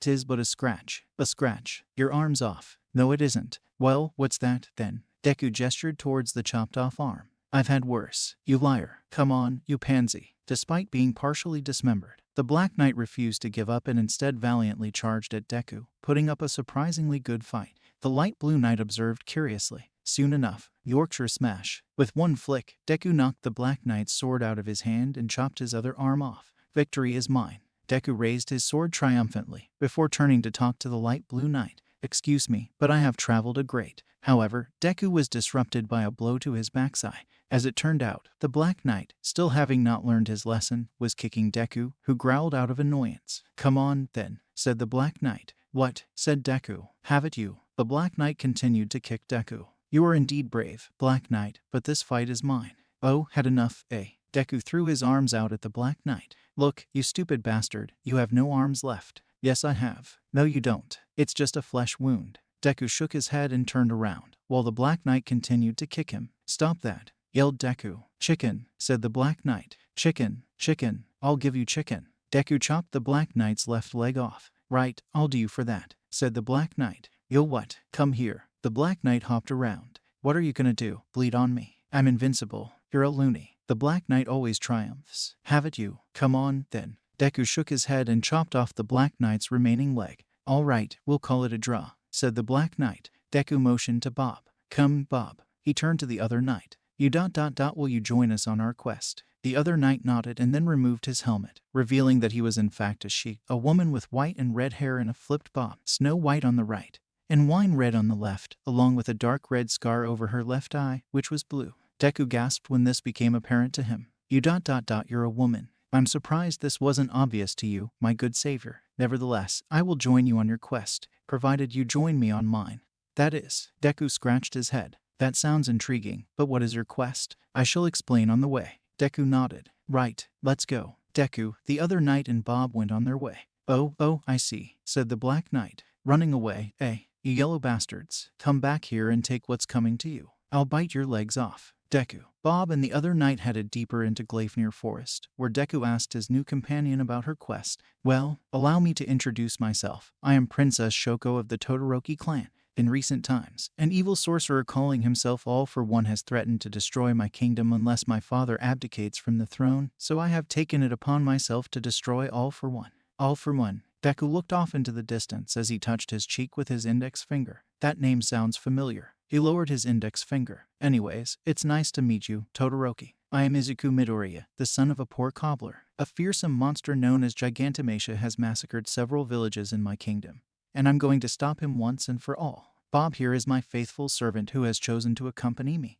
Todoroki nodded. I see. It's nice to meet you too, Midoriya. She turned to Bob. Nice to meet you too, Bob. Bob nodded. You know, Todoroki, I had a feeling you were a princess, said Deku. Todoroki scratched her head. How did you figure that out? You don't have shit all over you. Todoroki simply shot Deku a blank stare. Deku, Todoroki and Bob continued onwards in their valiant quest to defeat Gigantomachia and All for One. While Deku wasn't 100% sure what lay ahead of them, he was feeling better knowing that he had Todoroki by his side. Her ice quirk seemed like a hell of a quirk to him, and coupled with his own, they were sure to be unbeatable. Hell, he hoped they were unbeatable. So Todoroki, that's a most interesting quirk you have. Thank you, Midoriya. I can also shoot fire from my left side, but I much prefer my right side. Any particular reason? I'd prefer not to discuss it now. Tell me about your quirk instead. Well, mine was sort of a gift, actually. When I first got it, I had trouble controlling it, which led to many broken bones. However, a friend of my friend taught me how to better control it, so now I rarely, if ever, get injured from using it. How did you manage to injure yourself using your quirk? Deku shrugged. I guess my body couldn't handle that kind of power. I've been getting better at controlling how much of it I use, though, and I can concentrate it in certain parts of my body, like my fingers. Todoroki nodded. Interesting. Perhaps I was right in accepting your offer. Deku smiled. With a quirk like yours, I think you were. You seem so sure of me, Midoriya. How do? Todoroki's thoughts were interrupted when she caught something out of the corner of her eye. In a clearing was a chicken. What's wrong, Todoroki? Asked Deku. Midoriya. That's the vicious chicken of Brinfnir. Deku gave a blank stare to the chicken, and then laughed. Todoroki, I think you're pulling my leg. Todoroki put a hand on Deku's shoulder and gently shook it. This is no time to accuse me of pulling one of your limbs. The vicious chicken of Brinfnir is a brutal beast. Scores of people have attempted to best it in combat, and none have survived. Deku raised his sword. Then I'm gonna be the first. Newcastle smash. Deku valiantly lunged at the vicious chicken of Brinfnir, and it charged at him, too. Deku's sword struck the bird square on, and when he landed, the chicken was completely intact. What? Stand aside, Midoriya, I've got this one. Todoroki shot a blast of ice at the chicken, and she succeeded in freezing it. However, a few seconds later, the ice began to crack, and shortly thereafter, the chicken escaped with only minor, if any, scratches. No being should have escaped my ice that easily, said Todoroki. Let's try this again. Todoroki shot another round of ice, while Deku and Bob attempted to distract the chicken. Again, she froze the chicken, but again, it broke free. Let's try this again. No being can withstand cold forever. Once again, Todoroki attempted to freeze the chicken, but no matter how hard she tried, the bird always managed to break the ice. Eventually, ice started forming over her body, and her movements were slowing down drastically. Todoroki, use your fire against it, said Deku. It'll just keep breaking through your ice. No, I'll never submit to my father. You're hurting. You'll have to warm up sooner or later. Then let me hurt. I'd rather freeze to death than give my father the satisfaction of seeing me use his fire. Deku clenched his fists. Todoroki, listen to me. Just because you inherited half of your quirk from your father doesn't mean you should be ashamed of it. A quirk is what you make of it no matter what your family history was like. It's yours. Your quirk, not his. Todoroki still didn't want to use her fire, but hearing Deku's words proved to be a veritable wake-up call for her. Feeling that she could use her own fire without having to submit to her father, she slowly raised her right hand as the chicken was charging at her. Thank you, Midoriya. Todoroki shot a mighty blast of flame at the chicken. That did it. Not only was the chicken unable to dodge it, but it was fried through and through. Furthermore, Todoroki had managed to defrost herself. After the battle, Deku and Todoroki made a little campfire and had some fried chicken for supper, as did Bob. Midoriya, thank you again for your uplifting words. For so long, I had shunned my fire half because of my father's abusive upbringing of me, but because of you, I feel as though I can look to the future with hope. Deku swallowed the piece of chicken thigh he was eating. You're welcome. You seemed like you could use a friend, so I'm only too happy to help. Todoroki cast the drumstick bone she'd eaten aside. About that. Yes, Midoriya, I haven't known you for that long, but you seem like a very noble soul who would do anything for the people he loves, and I'm happy to have met you. Deku smiled. Well, I'm happy to have met you too. Todoroki stared deeply into Deku's green eyes. Then she smiled, and after tenderly wrapping her arms around him, she kissed him. Deku's eyes flew wide open when her lips met his. Having never been in a romantic relationship with anybody, never mind a princess, he lost all control of his senses. Nevertheless, feeling a mutual attraction with her, he wrapped his arms around her as well. He may not have known her for that long, but already he felt such a deep, intense connection with her, and he wanted more of what she was giving him. Even if their quest wasn't finished yet, he was feeling that much more optimistic about his chances of success. Todoroki was feeling at least equally optimistic. Like Deku, she too hadn't had any luck in the romance department, and to find someone who cared about her meant so much to her. It didn't even matter to her that he was a mere commoner. She just found him to be so cute and noble that she felt that he deserved her heart. For so long, having labored under the shadow of her domineering father, she was now finally feeling free, and deep within her heart for what seemed like the first time in her life, she was also feeling hope. Todoroki couldn't possibly abandon Deku at this point in her quest. She continued kissing him for quite some time. And when she finally broke away, she continued to make eye contact with him. I love you, Izuku Midoriya. Deku smiled. I love you too, Shoko Todoroki. Also, you can call me Deku. Todoroki giggled. What a cute nickname. Where did you get it? Well, a friend of mine used it as a shortened form of defenseless Izuku, but another friend really liked it and encouraged me to keep using it, so it stuck. Todoroki nodded. Interesting. Since you allowed me to call you Deku, I shall allow you to call me Shoko. Then it's settled. Now let's finish up the rest of this chicken. Just one question. Yes, your companion Bob. Why does he not speak? Deku shrugged. I'm not sure. After finishing what remained of the fried chicken, Deku, Todoroki, and Bob continued on their quest. The next couple of hours proved to be uneventful for them. Soon enough, they came upon a lake in a clearing. By now, the sun was starting to sink below the horizon. Deku, I don't know about you, but I feel that we should camp here for the night. Deku yawned. Yeah, I'm getting pretty tired, too. Thus, Deku and Todoroki pitched a simple tent near the shore of the lake. If you'll excuse me, I'm going to bathe in the lake, said Todoroki. So am I. Why you don't mind ... do you? Not at all. Thus, Deku and Todoroki stripped, trying their best not to look at each other. Then, they proceeded to bathe in the lake, as did Bob. After such a long journey, feeling the cool lake water against his skin felt so refreshing to Deku. Despite his best efforts, Deku ended up peeking at Todoroki anyways, and in doing so, he noticed she was very well endowed. He knew she was beautiful, but knowing this about her, he couldn't ever imagine spending his life with any other woman. That aside, once he felt suitably cleansed, Deku exited the water, dried off with a simple cloth he'd brought with him, and was about to enter the tent when, going to sleep, Deku looked over and saw Todoroki nearby, also having dried off. Oh, why yes. Then please allow me to snuggle with you. Deku dropped his jaw as all the redness went to his face. Or why, sure. Would I have asked you if I wasn't? Well, Deku, you seem very troubled by my offer. Is everything okay? It's just and no woman's offered to do that with me before. Todoroki put a hand on Deku's shoulder. Deku, there's no need to be so flustered about it. Do we not love and trust each other? Deku stared into Todoroki's eyes. As embarrassed as he was by the fact that a hot naked woman was offering to snuggle with him, she did have a very good point, so he came to his conclusion. All right, I'll snuggle with you. Todoroki smiled. Thank you. Deku and Todoroki entered the tent and snuggled with each other under the blanket. For the first time, he discovered just how soft, warm, and cuddly she was without her armor. Hey Shoko, thanks again for joining me on my quest. This has been the happiest day of my life so far. Speak for yourself. For so long, my life had been occluded by darkness, but for you to come along and say what you said, I don't know how I could possibly repay you. Deku giggled. Shoko, kissing me was payment enough. Todoroki giggled, too. Good night, Deku. Good night, Shoko. And so, Deku and Todoroki embraced each other as they went to sleep. Even if the quest had yet to conclude, Deku was feeling optimistic about it. Deku awoke to feel a strange sensation on his neck. Soon, it became obvious to him that Todoroki was nibbling and sucking on his neck. He gasped when this became apparent to him. Todoroki.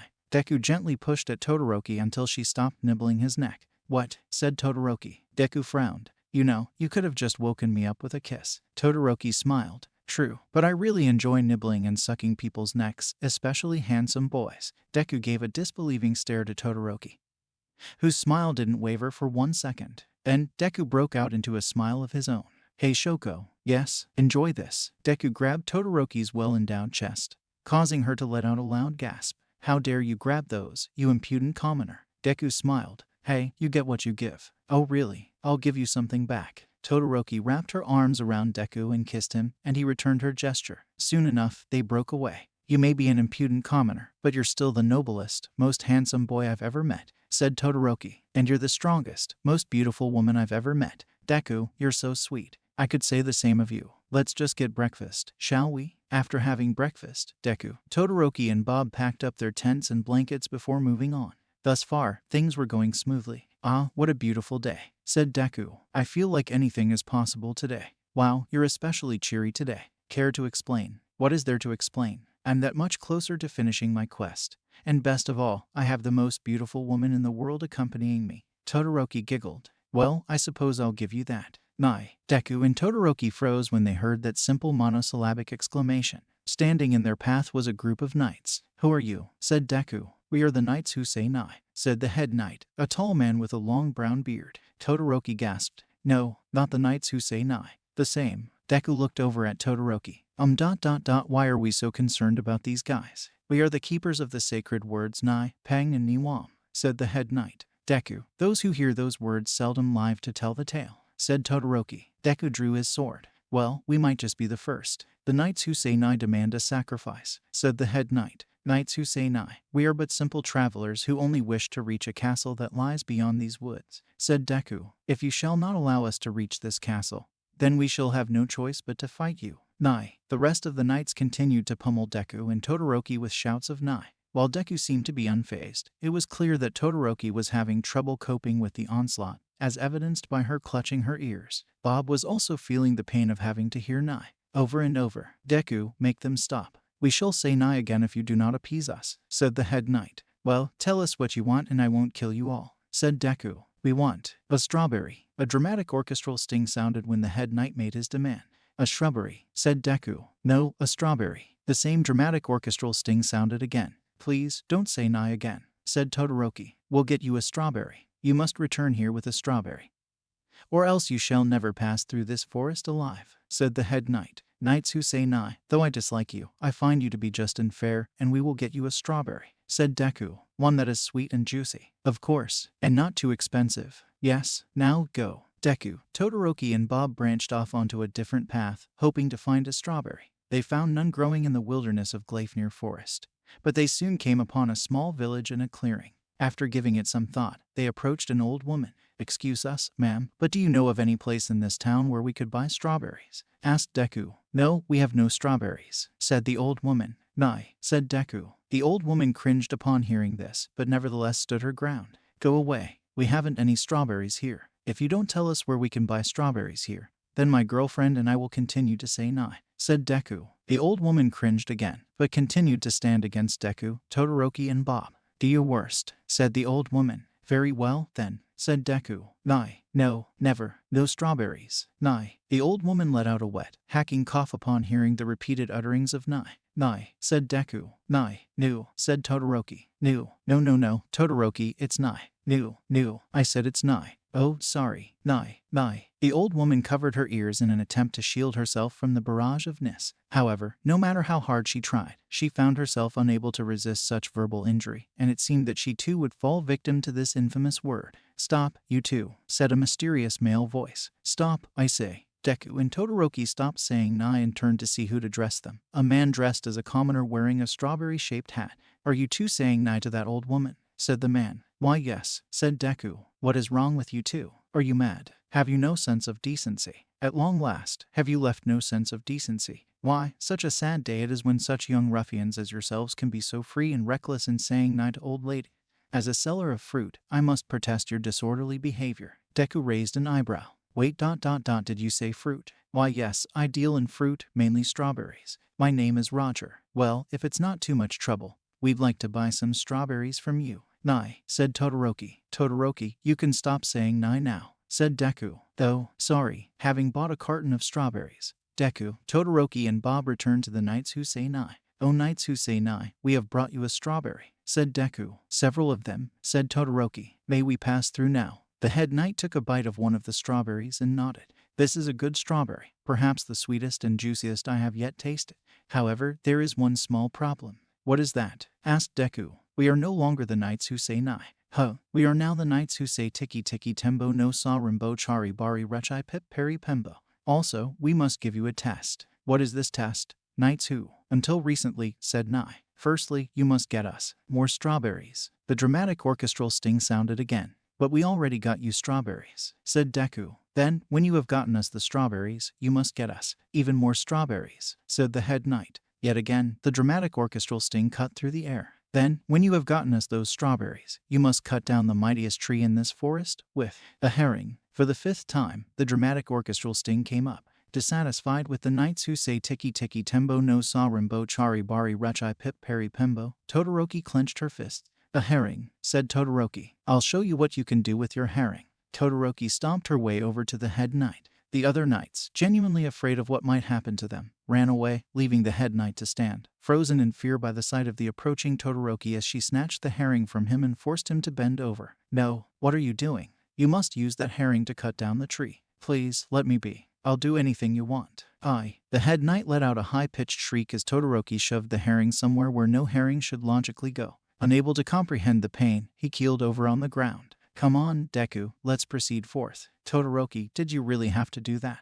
When a woman is fed up with someone or something, then yes, she is obliged to do as she pleases. Deku smiled nervously. Haha, okay, let's just keep going, shall we? Having passed the knights who, until recently, said nai, Deku, Todoroki, and Bob continued their trek through the forest. Aside from the sounds of various birds and insects, there was nothing to disturb their trek onwards. Deku, I've been meaning to ask you. What is it, Shoko? This gigantomachia ... You have no idea where he resides ... Do you? Exactly where he lives, I couldn't tell you. However, I have a feeling that this all for one you mentioned has something to do with him. You really think so? Well, there's only one way to find out. Eventually, the forest ended, and Deku, Todoroki, and Bob came to some grasslands. Not too far off from the grasslands, there was a lake. Proceeding further, not only did they notice a small boat on the shore and a man standing beside it, but across the way, there was a castle. That castle, said Todoroki. No, it can't be. It's none other than Castle Slayer. Deku and Bob gave Todoroki quizzical looks. Castle Slayer, said Deku.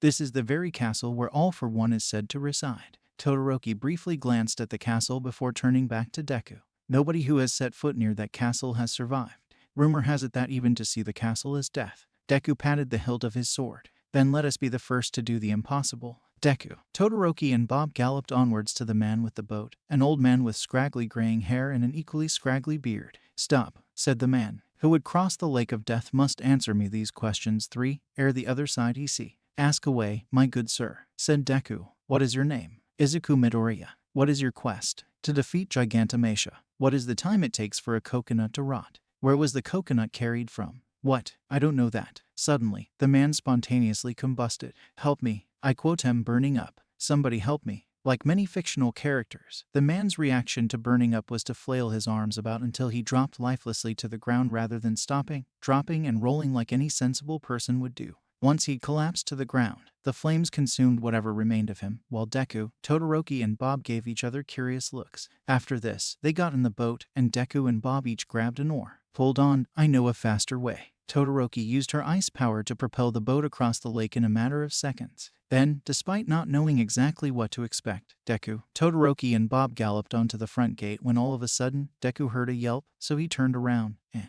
Bob, noticing that Bob had been shot with an arrow, Deku cradled his body in his arms, while Todoroki created an ice shield to block further attacks. Bob, I promise you ... you will not have died in vain.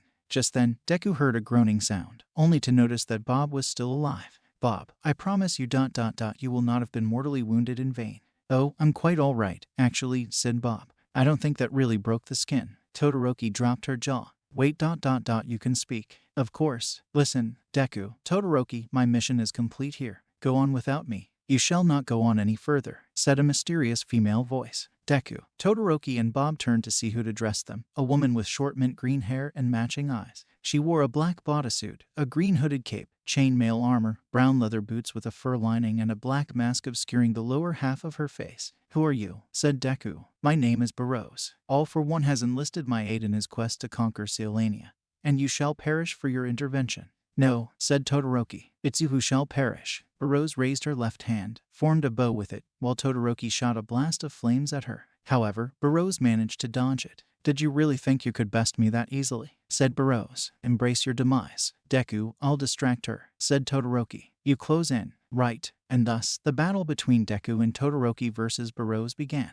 Todoroki alternated between using her fire and ice not so much to fry or freeze Burroughs, but to give Deku a chance to close in on her and land a finishing blow. However, in a curious turn of events, Burroughs turned on Deku and attempted to shoot arrows at him. Fortunately, he was able to block them with his sword, though he needed a clean break in the arrows to really do her in. Then, just when things were looking hopeless, Burroughs got careless with her timing and got her foot frozen by Todoroki, thus giving Deku that opportunity he really needed. Newcastle smash. In one quick, clean swipe, Deku beheaded Burroughs. Well, she'll never get ahead in life, said Todoroki. Deku burst out laughing. What? Said Todoroki. Shoko, I didn't know you had a sense of humor. Todoroki shrugged. I didn't, either. Now then, let's head into the castle. Todoroki used her fire to burn down the door leading into the castle, and her and Deku headed inside. Already, they noticed that it was quite dark and foreboding inside. They proceeded quickly yet carefully through the halls, keeping ever vigilant for any foes that might pop out at them. Thus far, there wasn't much in their way, but Deku could tell that there was something waiting for them. Sure enough, something did pop out at them, a low-tier Namu. Almost immediately, Todoroki tried to freeze it, but shortly thereafter, it broke free of the ice. Shoko, leave its head exposed. Cutting off the head is the best way to defeat it. Right. As per Deku's command, Todoroki froze the Namu again, leaving its head exposed, and acting quickly, Deku beheaded it. Come on, said Deku. And so, Deku and Todoroki hurried through the halls of the castle, twisting and turning their way ever closer to victory. For the most part, they had an easy jaunt, only having to deal with low-tier Nomus, though as they went on, they were encountering some mid-tier Nomus. These were tougher in that they broke through Todoroki's ice more quickly, but a single beheading swipe from Deku was still able to defeat them. Sometimes, Todoroki would switch things up and use her fire not only to heat up, but also to distract the Nomus so Deku could behead them. Overall, their chances of completing their quest were looking good at this point. Then, in one room, oh no, that must be one of the upper-tier Nomus, said Deku. Cutting off its head won't do any good. Then I've got another idea. Try to keep it occupied. Right. Deku charged at the Namu, not only valiantly attempting to dodge and parry its attacks, but also chopping off its limbs in an attempt to slow it down. Thus far, he seemed to be doing an alright job of it, but it was clear that unless him and Todoroki ended this battle quickly, then they would be done for. However, Todoroki seemed to have an idea in mind. FLASHFIRE fist. Todoroki delivered a seismic, white-hot punch to the Namu, which burned it significantly. However, even then, it still possessed enough of itself to start regenerating. Deku, keep going. I'll have this thing done with soon enough. As per Todoroki's orders, Deku kept dodging the Namu's attacks while hacking away at its limbs whenever he had the chance, and Todoroki herself proceeded to deliver more of those punches to the Namu. Fortunately, their cooperation paid off, and the upper-tier Namu was out of action for good. Todoroki wiped the sweat off her brow after the battle. "You all right, Shoko?" Todoroki nodded. I'm just feeling really warm right now. Then let's take a short rest." Deku and Todoroki slumped against a wall embracing each other, while Todoroki used the cold portion of her quirk to create some ice cubes to cool herself off. "Hey, Shoko." "Yes, I just wanted to say, if we don't finish this quest alive, I'm really happy to have met you, and I want to spend the rest of my life with you." Todoroki smiled. "As do I." Todoroki gave Deku another kiss. No matter how many times she kissed him, he could never get over the weird, tingly feelings he got. Nevertheless, he welcomed them, knowing that the most beautiful woman in the world cared to go the distance with him. However, they didn't spend an exceedingly long time locked in affection. "Gigantomachia shouldn't be too far," said Deku. "Right." Deku and Todoroki headed down a long hallway, eventually reaching a golden door with intricate carvings on it. Together, they opened the door, and sure enough, "Intruders," said Gigantomachia. "Have you come here to be my food?" "No, Gigantomachia, we have come here to stop you from attacking innocent villagers," said Deku. "Then you too shall be eaten in the name of my master." Gigantomachia led the battle off by making a crushing swipe in an attempt to stop Deku and Todoroki. However, the two heroes avoided the attack and countered with some attacks of their own. Unfortunately for them, no matter how hard they tried, the giant just shrugged off their attacks. "This is impossible," said Todoroki. "We'll never defeat him." "Don't say never now. I think I have an idea. Just keep him busy." "Got it." And so, Todoroki alternated between using her flames and her ice on Gigantomachia in spite of the fact that neither of them particularly had much effect on him, while Deku dodged around and attempted to put his new idea into motion.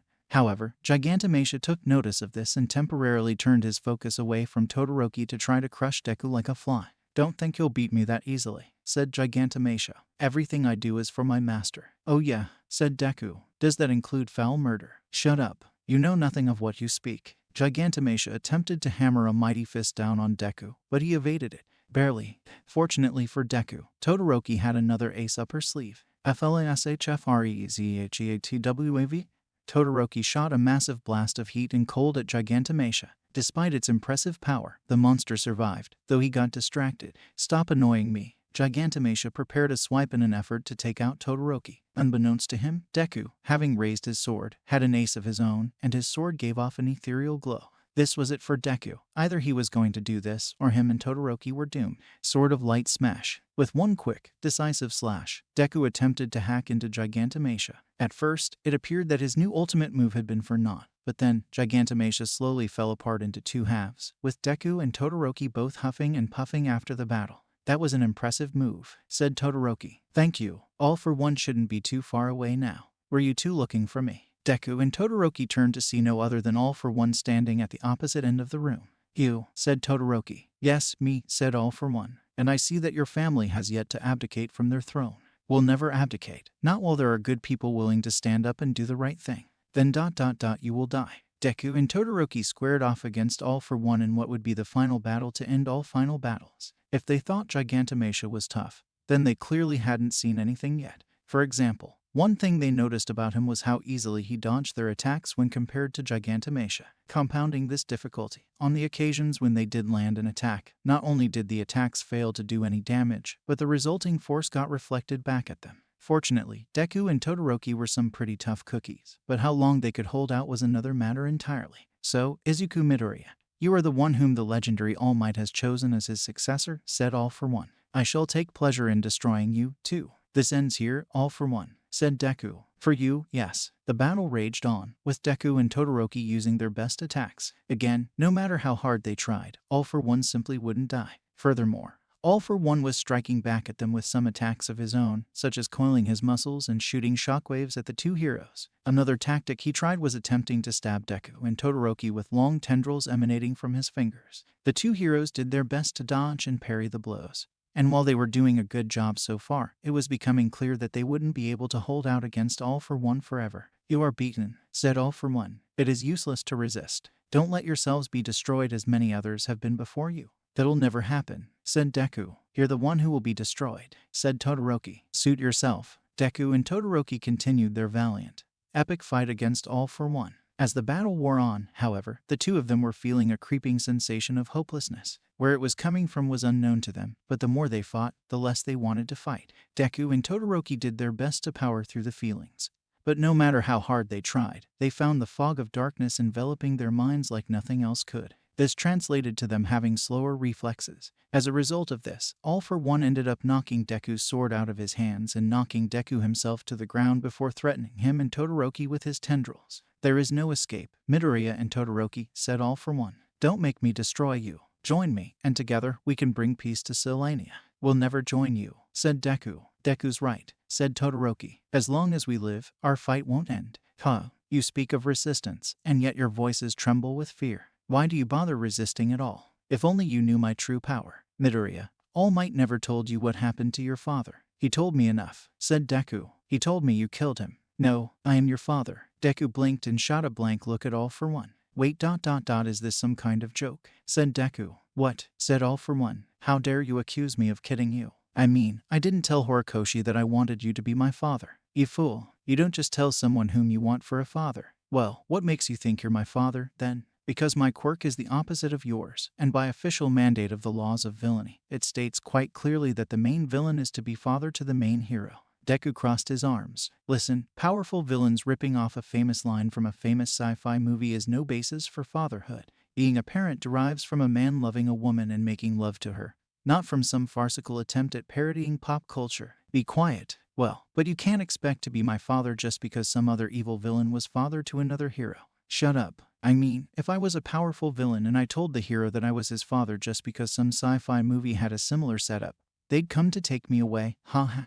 "Shut up, will you? Shut up." "Ah, now I see the violence inherent in your system." "Shut up." Deku gestured to All For One with his hands. "Hey Shoko, look at the violence inherent in his system. Help, help, I'm being repressed. Bloody peasant." "Oh, what a giveaway. Did you hear that? Did you hear that, Shoko? That's what I'm talking about. Did you see him repressing me? You saw it, didn't you?" Todoroki nodded. "I did indeed." "Shut up. Both of you, shut up." All For One attempted to launch another attack, but Todoroki aimed another flash freeze heatwave at him, distracting him long enough for Deku to grab his sword and prepare another special attack. Galaxy Smash. With his sword vibrating at 1,000,000 times the speed of light, Deku made one valiant swipe at All For One. That did it. Not only did All For One get vaporized, but all life as he knew it stopped instantaneously, and every molecule in his body exploded at the speed of light. Deku stood there, huffing and puffing as his mind got acclimated to hope again. Once he had calmed down sufficiently, he put his sword away and ran to Todoroki, who ran up to him as well. "We did it," said Todoroki. "Oh, Deku." Todoroki and Deku hugged and kissed each other again, elated that their quests had intertwined and ended in ultimate victory. However, it soon became clear that their lives would come to a premature end if they didn't do anything, for the castle started collapsing.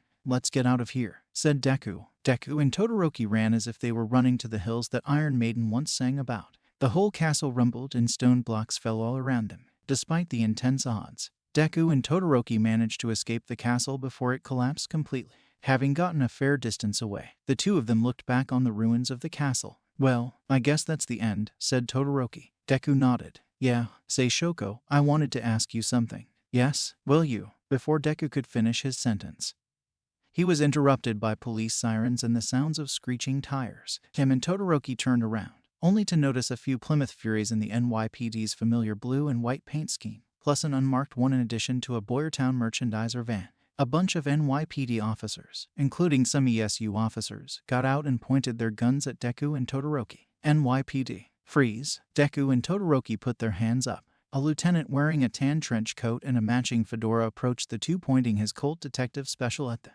"All right, you two, up against the car and spread M," said the lieutenant. The other officers led Deku and Todoroki to one of the RMPs, where they put their hands on the hood and spread their legs, while the officers patted them down for weapons. One of them grabbed Deku's sword from him. "Care to explain this?" said the officer. "But I'm legally authorized to carry that," said Deku. "Sure, you have the right to remain silent. If you give up the right to remain silent, anything you say can and will be used against you in a court of law. You have the right to have an attorney present during questioning. If you cannot afford an attorney, one will be provided for you without cost. Do you understand each of these rights I have explained to you?" "I do," said Deku and Todoroki. "Having these rights in mind, do you wish to talk to us now?" "No," said Deku and Todoroki. "Hey Shoko, what's up?" said Deku. "Wah." Todoroki closed her laptop. Oh, hey Deku. I was just writing some medieval fanfiction. Nice. I didn't know you did any writing. May I read it when you're finished with it? Todoroki rubbed the back of her head. Yes, of course. Anyways, I'm going back to my dorm. Best of luck. Thank you. Deku kissed Todoroki before heading back to his dorm, while she smiled, knowing that she had the kindest, most handsome boy by her side. Today was largely an ordinary day for Deku. He didn't really have anything of importance scheduled, so he just decided to take a walk around Musutafu City. He had no specific route planned, he just walked wherever his feet took him. Thus far, it was a peaceful walk, and it allowed him to concentrate on how beautiful the weather was and how calm he was feeling, as much as he enjoyed learning about how to become the best pro hero he possibly could be. There were times that he genuinely wanted to take a break from doing anything hero-related and just live life on his own terms. Thus far, it was a good day. Then, at one point, he saw Todoroki sitting on a bench curled up in the fetal position, so he quickened his pace and headed over to her. Shoko, is something wrong? Todoroki sighed. Unfortunately, yes. I've just been thinking about how everybody's been so nice to me lately, and I just feel like everyone's being nice to me just because I'm a girl. Deku sat down next to Todoroki. Oh, why do you feel that way? Before I even came out as a girl, I just felt so invisible, even feared, like nobody wanted to be my friend, and now, Todoroki started to tear up. Deku put a hand on Todoroki's shoulder. That's not true. People like you not only because you had the courage to show your true colors, but also because you're a very kind, caring person who would gladly stand up to protect her friends. Deku, just stop. I get that you're trying to cheer me up, but your words can't change the facts. Deku frowned. Then let me be even more honest. It doesn't matter to me that you're a girl. Even if you were a boy, you would still be one of the best people I've ever had the fortune to know, and I would still love you very, very much. Todoroki gasped when she heard this. In this moment, it occurred to her that maybe her friends really did care about her no matter what. Not knowing what else to do, she loosened her stance and cried as she gave Deku a big hug, which he gladly returned. After so many years of suffering abuse at the hands of her father, she just desperately needed to let her emotions out, and knowing that she was with Deku, she felt safe in doing so. His words meant more to her than anything else in the whole world, and it was because of them that she had that much more faith not only in him, but in the rest of her friends as well. Furthermore, she felt so liberated in being able to cry like this. Despite being overwhelmed by Todoroki's sadness, Deku held onto her tightly as she continued to cry. In this moment, he had to wonder just how badly she hurt to cry this much. He wondered if she'd ever felt like him in all those years of him not having his own quirk and being bullied by Katsuki Kaken, Bakugo, and other students for it. He speculated that this was exactly why they went so well together. Thinking back on when he told her that it was her quirk and not endeavors, he couldn't help but think how much change he'd brought about in her and how much happier both of them had become as a result. Eventually, Todoroki stopped crying, but Deku continued to hold on to her, only letting go when she finally did. Deku, thank you so much. I can't tell you how much your words mean to me. You're welcome, Shoko. I just didn't want you to feel lonely and unloved, you know. Todoroki pulled out a tissue, dried her eyes and blew her nose. Honestly, after hearing what you just said, I really don't care whether or not people like me because of what I am. Because I know that as long as my friends are there for me, then I'll be there for them. Deku patted Todoroki on the back. That's the spirit. Now, if you don't mind, I'd like to take you out for a drink at this cafe I know about. Todoroki smiled. Anything for the cutest, kindest boy ever. Deku chuckled. Then let's go. Deku took Todoroki by the hand and headed off to the cafe, their relationship looking brighter than ever. The cafe that Deku took Todoroki to was a place called the ID Cafe, a small out-of-the-way place that was easy to miss even if one was looking for it. Open for about a year now, it was known for having an extensive library of comics and manga based on video games, and it was also decorated with merchandise depicting characters and objects from various video games. From cutesy, innocuous stuff such as Pikachu to decidedly more mature stuff such as the Pinky Demon from Doom. Only a couple of other people were here, so Deku and Todoroki took a seat in a far corner. This is an interesting cafe, said Todoroki. I found out about it around the time of the sports festival. I've been here before, but I figured it would be more fun to bring someone I like over here. Just then, Deku and Todoroki were approached by a waitress who was dressed like Princess Peach. Hello, and welcome to the ID Cafe. The waitress handed out some menus. Do you need some time to order or may I take it now? Deku and Todoroki gave their menus a brief look-see. I'm ready to order whenever you are, said Deku. Right, I'll have an Earl Grey with 1 sugar and no milk, please, said Todoroki. The waitress wrote Todoroki's order down. Okay, and for you, I'll have a sencha green tea with 2 sugars and no milk, please, said Deku. The waitress left to get their orders. Deku, thanks again for taking me here. Todoroki smiled. After crying my eyes out, a relaxing cup of Earl Grey is just what I needed to cheer me up. Well, you cheered me up when I was in need of it, so I thought it was only fair that I return the favor, you know. Awa, you're so sweet. Deku smiled. Well, I try to be. Aren't heroes supposed to be well-mannered? Todoroki frowned. Try telling that to my father, or even Bakugo. I'm not gonna go on about your father too much, but I will say that despite his loud, brash nature, deep down inside, Kakin is a very good person. Todoroki raised an eyebrow. What makes you say that? For one thing, ever since I first knew him, he always talked about how he wanted to be like All Might. Furthermore, based on his body language and other non-verbal cues, I can tell that he really feels depressed and just wants somebody to love him. You can actually read people like that. Deku nodded. Of course, that's how I could tell during the sports festival that not only did you harbor no ill will towards me, but that you secretly wished that you could use the fire half of your quirk without fearing your father. Todoroki smiled. That's impressive. You truly are a wonderful person. Now tell me, could you also tell I was really a girl? Deku scratched his cheek with his index finger. Well, not exactly, but I could tell that you harbored a really big secret that you were dying to reveal to everybody. Which makes me wonder, how are you able to read people so well? I think, for me at least, it was a combination of having an analytical mind as well as studying human behavior a lot. Impressive. I will be honest, though, I'm glad you're using your skills for good rather than evil. Shoko, I could never use my powers for evil, not when I have a bunch of good friends on my side, and especially not when I have the most beautiful girl on my side. Todoroki giggled. Deku, what? I know you think I'm the most beautiful girl ever, but you don't have to keep saying it. Why shouldn't I? It's the truth, isn't it?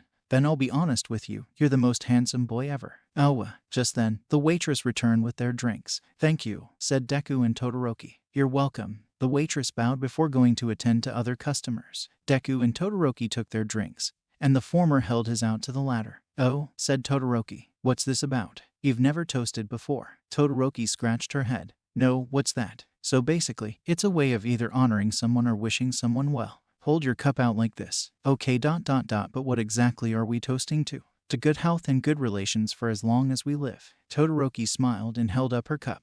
Okay. Deku clinked his cup with Todoroki's, and they proceeded to drink. Todoroki let out a hearty ah as the warmth of the Earl Grey and the citrus notes of the flavor relaxed her senses. This is quite possibly the best cup of Earl Grey I've ever had, said Todoroki. Thank you so much for bringing me here. Deku lowered his cup. You're welcome, Shoko. Without saying much, Deku and Todoroki continued to drink their tea as they let the sounds of the cafe color their relaxing break. During this time, Deku reflected on how far he'd come with Todoroki. When they'd first gotten formally acquainted, the green bean actually feared the bicolor babe, though he didn't think anything of backing down from his fear. Instead, it was because of his ability to read her and his willingness to face his fears that she became who she was today and that they were so close with each other. He couldn't possibly think about what would have happened had he not given her those 6 little words during the sports festival. Similarly, Todoroki couldn't help but think about how happy she was to have met Deku. When she first met him face to face, though she saw him as an arch-rival due to his connection with All Might, she secretly found him very cute and wanted to get to know him better, but feared what would happen if Endeavor found out. Since their battle at the sports festival, she had grown much more confident not only in herself, but also in her friends, and she smiled as she thought about how she owed it to her boyfriend. After finishing her tea, Todoroki took a brief look around the cafe, and then took a seat right next to Deku. What's up, Shoko? So the cafe's almost empty, and we're sitting in this little corner by ourselves. And Todoroki said nothing else. She wrapped her arms around Deku and kissed him. Naturally, he couldn't help but do the same. The first few times she'd kissed him, he couldn't help but feel all hot and bothered by it. But now that he'd grown closer to her, he eagerly looked forward to moments like these. What he didn't know was that contrary to her seeming enthusiasm for touching him this way, it actually took her a lot of courage to do such a thing the first time around.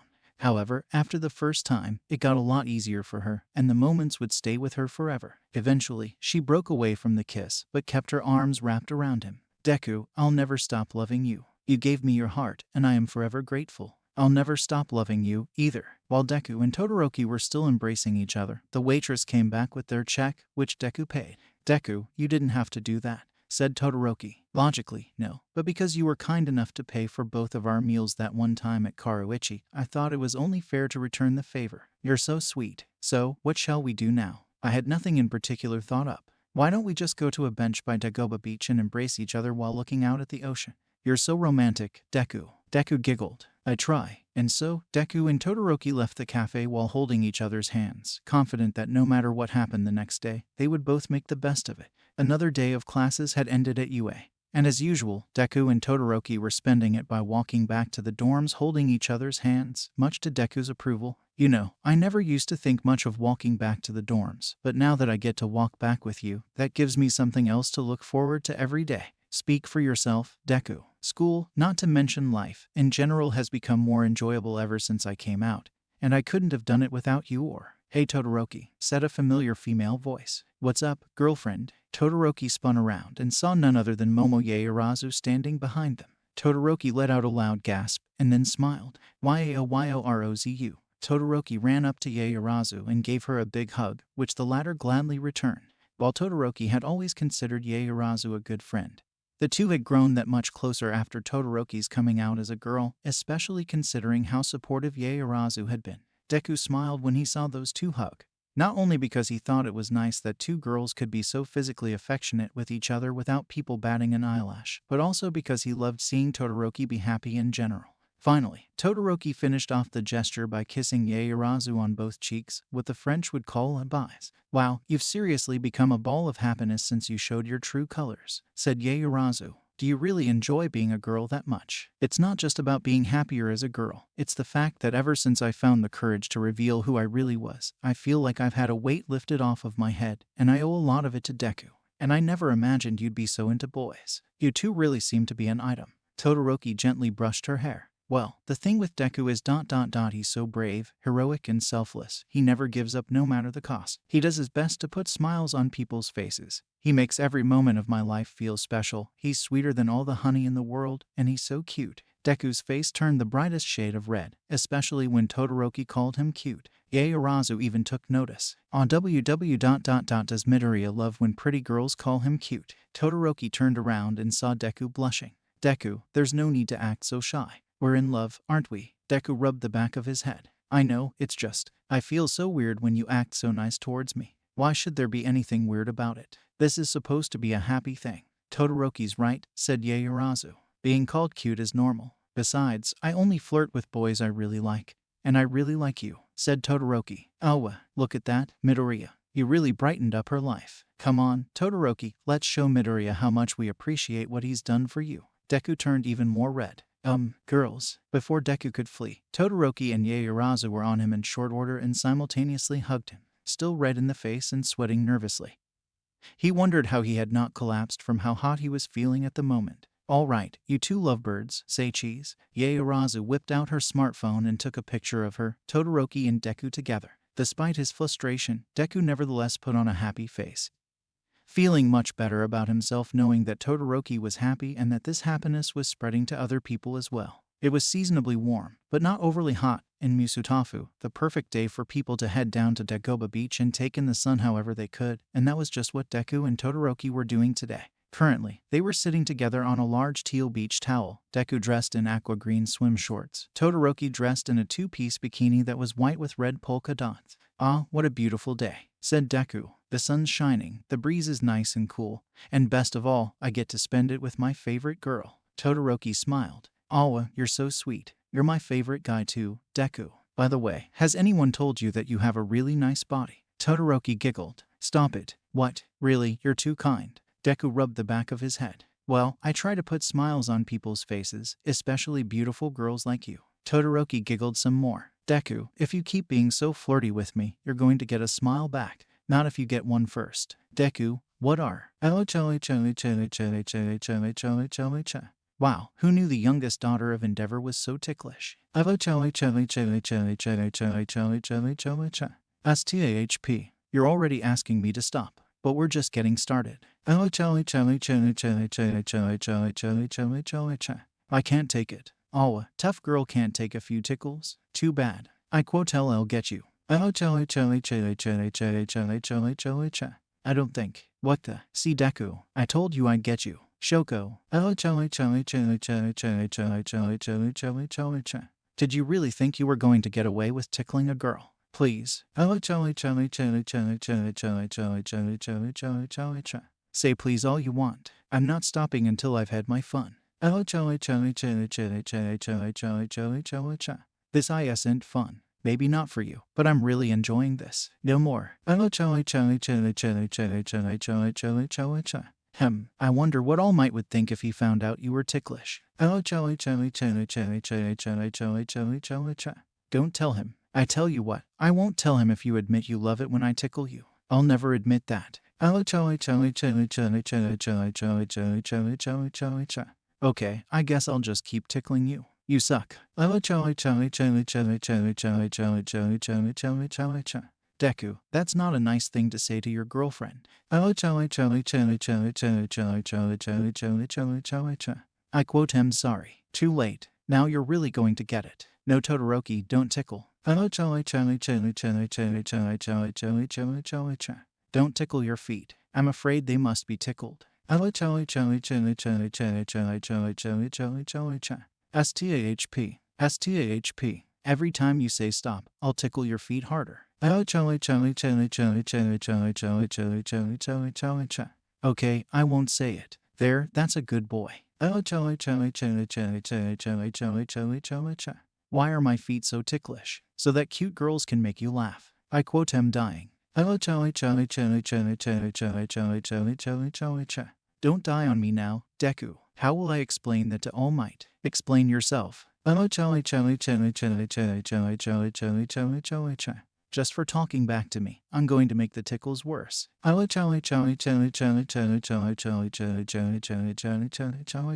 Everything's so tickly. What else were you expecting, Ticklidoriya? Please.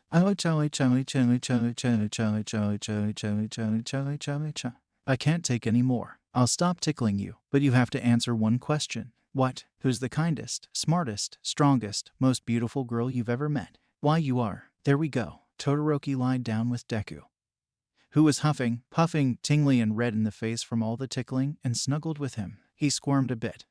Shoko, why, you can let go now. Relax, Deku. I only want to snuggle with you.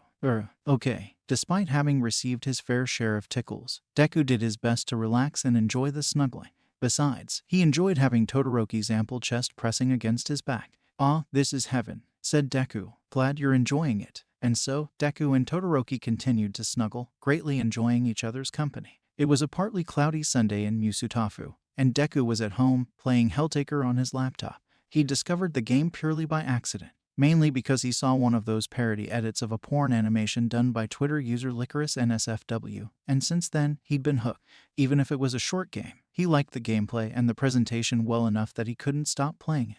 Then, while he was doing the third level with Cerberus, he heard knocking on his door, so he paused the game. Come in, said Deku. Inko entered the room. Izuku, your girlfriend Shoko is here. Upon hearing that his favorite girl was here to visit him, Deku bolted out of his chair and headed for the front door. Shoko, DIKU. Both parties gave each other a big hug and kiss. So, what brings you here today? Asked Deku. Todoroki smiled. No reason. I just wanted to hang out with my favorite person, is all. Deku chuckled. Well, let's go to my room, then. Deku led Todoroki to his room. Inko smiled as they walked past, thinking about how happy she was that her precious son had found somebody with whom he was in love. The two lovebirds finally reached Deku's room, and the first thing that Todoroki took notice of was the computer. What are you playing? Asked Todoroki. That? Oh, it's Helltaker. Deku smiled. Todoroki scratched her cheek. A curious title. May I play? Deku gave a thumbs up. Sure, just let me reset it to level 1. Deku set the game back at the first level, while Todoroki took Deku's seat.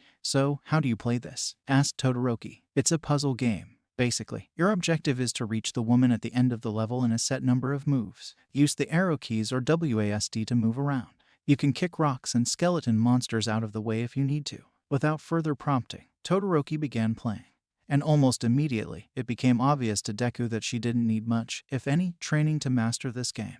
As she navigated the level, she rhythmically bobbed her head side to side while the music, Vitality by Mitzi's, thumped on. Ordinarily, she was into heavy metal, but ever since Deku took her out to a disco, she'd grown an appreciation for electronic music. Todoroki reached Pandemonica on the first try, and she selected the second dialogue option, maybe I can serve you instead. As she got further into the game, Todoroki came to see just why Deku was so enthralled with it. When she got to the 5th level, where Zedrata was, she paused the game and smiled. This is fun. I do, however, have one question. Yes? Todoroki raised an eyebrow and adopted a more serious look. Why would anyone go to hell just to meet women? Deku smiled sheepishly. Why not? Video games don't have to make sense, you know. Todoroki got up from Deku's chair. Where are you going, Shoko? Todoroki walked towards the door. I'm going to pay a visit to Bakugo. Maybe I can convince him to join my harem. Deku dropped his jaw, sweated nervously, and waved his hands back and forth. I don't really think that's a good idea. Why not? Don't heroes take risks? Well, no, yeah, but. Then what is the problem? Todoroki exited Deku's room. Shoko, wait. Deku ran after Todoroki in an attempt to save her from being horribly murdered. Once again, Deku and Todoroki were walking back to the dorms together. However, judging by the way Todoroki had her hands on her back, not all was well, and Deku took notice. Shoko, what's wrong? My back really hurts. Don't get me wrong. I don't mind having breasts, it's just they're such a pain sometimes. I may not know exactly what that's like, but if it's any comfort to you, I have an idea that may help. Oh, Deku made a come hither gesture to Todoroki, who leaned in a bit closer, and he whispered, Shoko, I'd like to give you a massage. Todoroki froze and blushed when she heard these words. Never before had anyone offered anything like that to her. Deku took notice and began sweating nervously. Did I say something wrong? Oh no, said Todoroki. It's just Are you sure about this? Hey, it's just a massage. There doesn't have to be anything weird about it. It's normal for people to give massages without any sexual intent, you know. Todoroki stared at Deku briefly. On one hand, she still wasn't too sure about this, but on the other hand, she trusted him, and the more she stared at him, the less weird it seemed, so the answer was obvious. All right, Deku, I accept. Just give me some time to shed my clothes, please. Deku gave a thumbs up. Will do. After returning to their dorms, Deku and Todoroki began getting ready. First, Deku changed into more casual clothes, which included a gray DC t-shirt, blue jeans, and his favorite red shoes. Then, he grabbed a bottle of baby oil. He usually used it for himself, but he figured that it would do just as well for Todoroki. After this, he headed to her dorm and knocked on her door. Just a second, said Todoroki. Deku did so. Okay, come on in. Deku entered Todoroki's Japanese-themed dorm, and he had to muster his best effort not to drop the baby oil when he saw her kneeling naked on the bed, grasping a blanket in front of her. Even with the blanket, he could tell that she cut such a fine figure. Everything okay, Deku? Deku nodded. Why yeah, just lie down face first on the bed and let me take care of you. As you wish. Todoroki lied down, and after he took his shoes off, Deku walked over to her, knelt down next to her and applied some oil to his hands. Then, he began massaging her. As soon as she felt his touch, she let out a soft gasp. While having his hands on her was nothing new to her. This was like nothing else she'd felt before, and she could tell that it was going to be a most sensual experience. You like this so far? Asked Deku. A little higher, please. Deku obeyed Todoroki's wish. Yes. That feels so good. Todoroki moaned softly as she took in the delightful relaxation of Deku's touch. After years of being forced to bind herself as per Endeavor's orders in addition to enduring the aches and pains that came with being so well endowed, it just felt so liberating for her to receive this sort of therapy. Also, any scruples that she initially had about the whole thing melted away as soon as he laid his hands on her, to be replaced by the satisfaction of knowing that she was getting such heavenly treatment. Granted, she wondered why he hadn't offered this to her earlier, but she quickly pushed the thought aside and continued to bask in the pleasure. She wasn't the only one, either. Deku was also getting a charge out of doing this. While he was no stranger to doing kind things for Todoroki, this felt like a whole other level for him. In the past, he never would have had the courage to ask any girl to let him do this to her. Never mind someone as beautiful as Todoroki, but because his confidence had grown so much since they began dating, they were here now. Granted, he still felt a bit nervous about being around a naked woman, but it was like he said, there didn't have to be anything sexual going on. Nevertheless, Deku enjoyed rubbing his hands across her soft skin, and he especially felt good knowing that this was doing her good, too. However, all good things had to come to an end. Deku, yes, I'm feeling much better now. You may stop. Though he really wanted to keep massaging Todoroki, Deku obeyed her wish and took his hands off of her, leaving her to let out a contented sigh as she took in the afterglow. After lying down some more, she got up. Deku, thank you so much. You're welcome. How did that feel? Todoroki rubbed her back. Well, I'm still feeling a little sore, but other than that, that was really good. It's okay to still feel sore. I read that a little soreness is normal after a massage. Even so, that was really nice of you to offer this to me. We should do this again sometime. Really? Deku smiled. I'd be glad to. You deserve it. Oh, Deku. Todoroki wrapped an arm around Deku and laid her head on his shoulder. If there was another girl who was meant to be with him, he hadn't found her yet.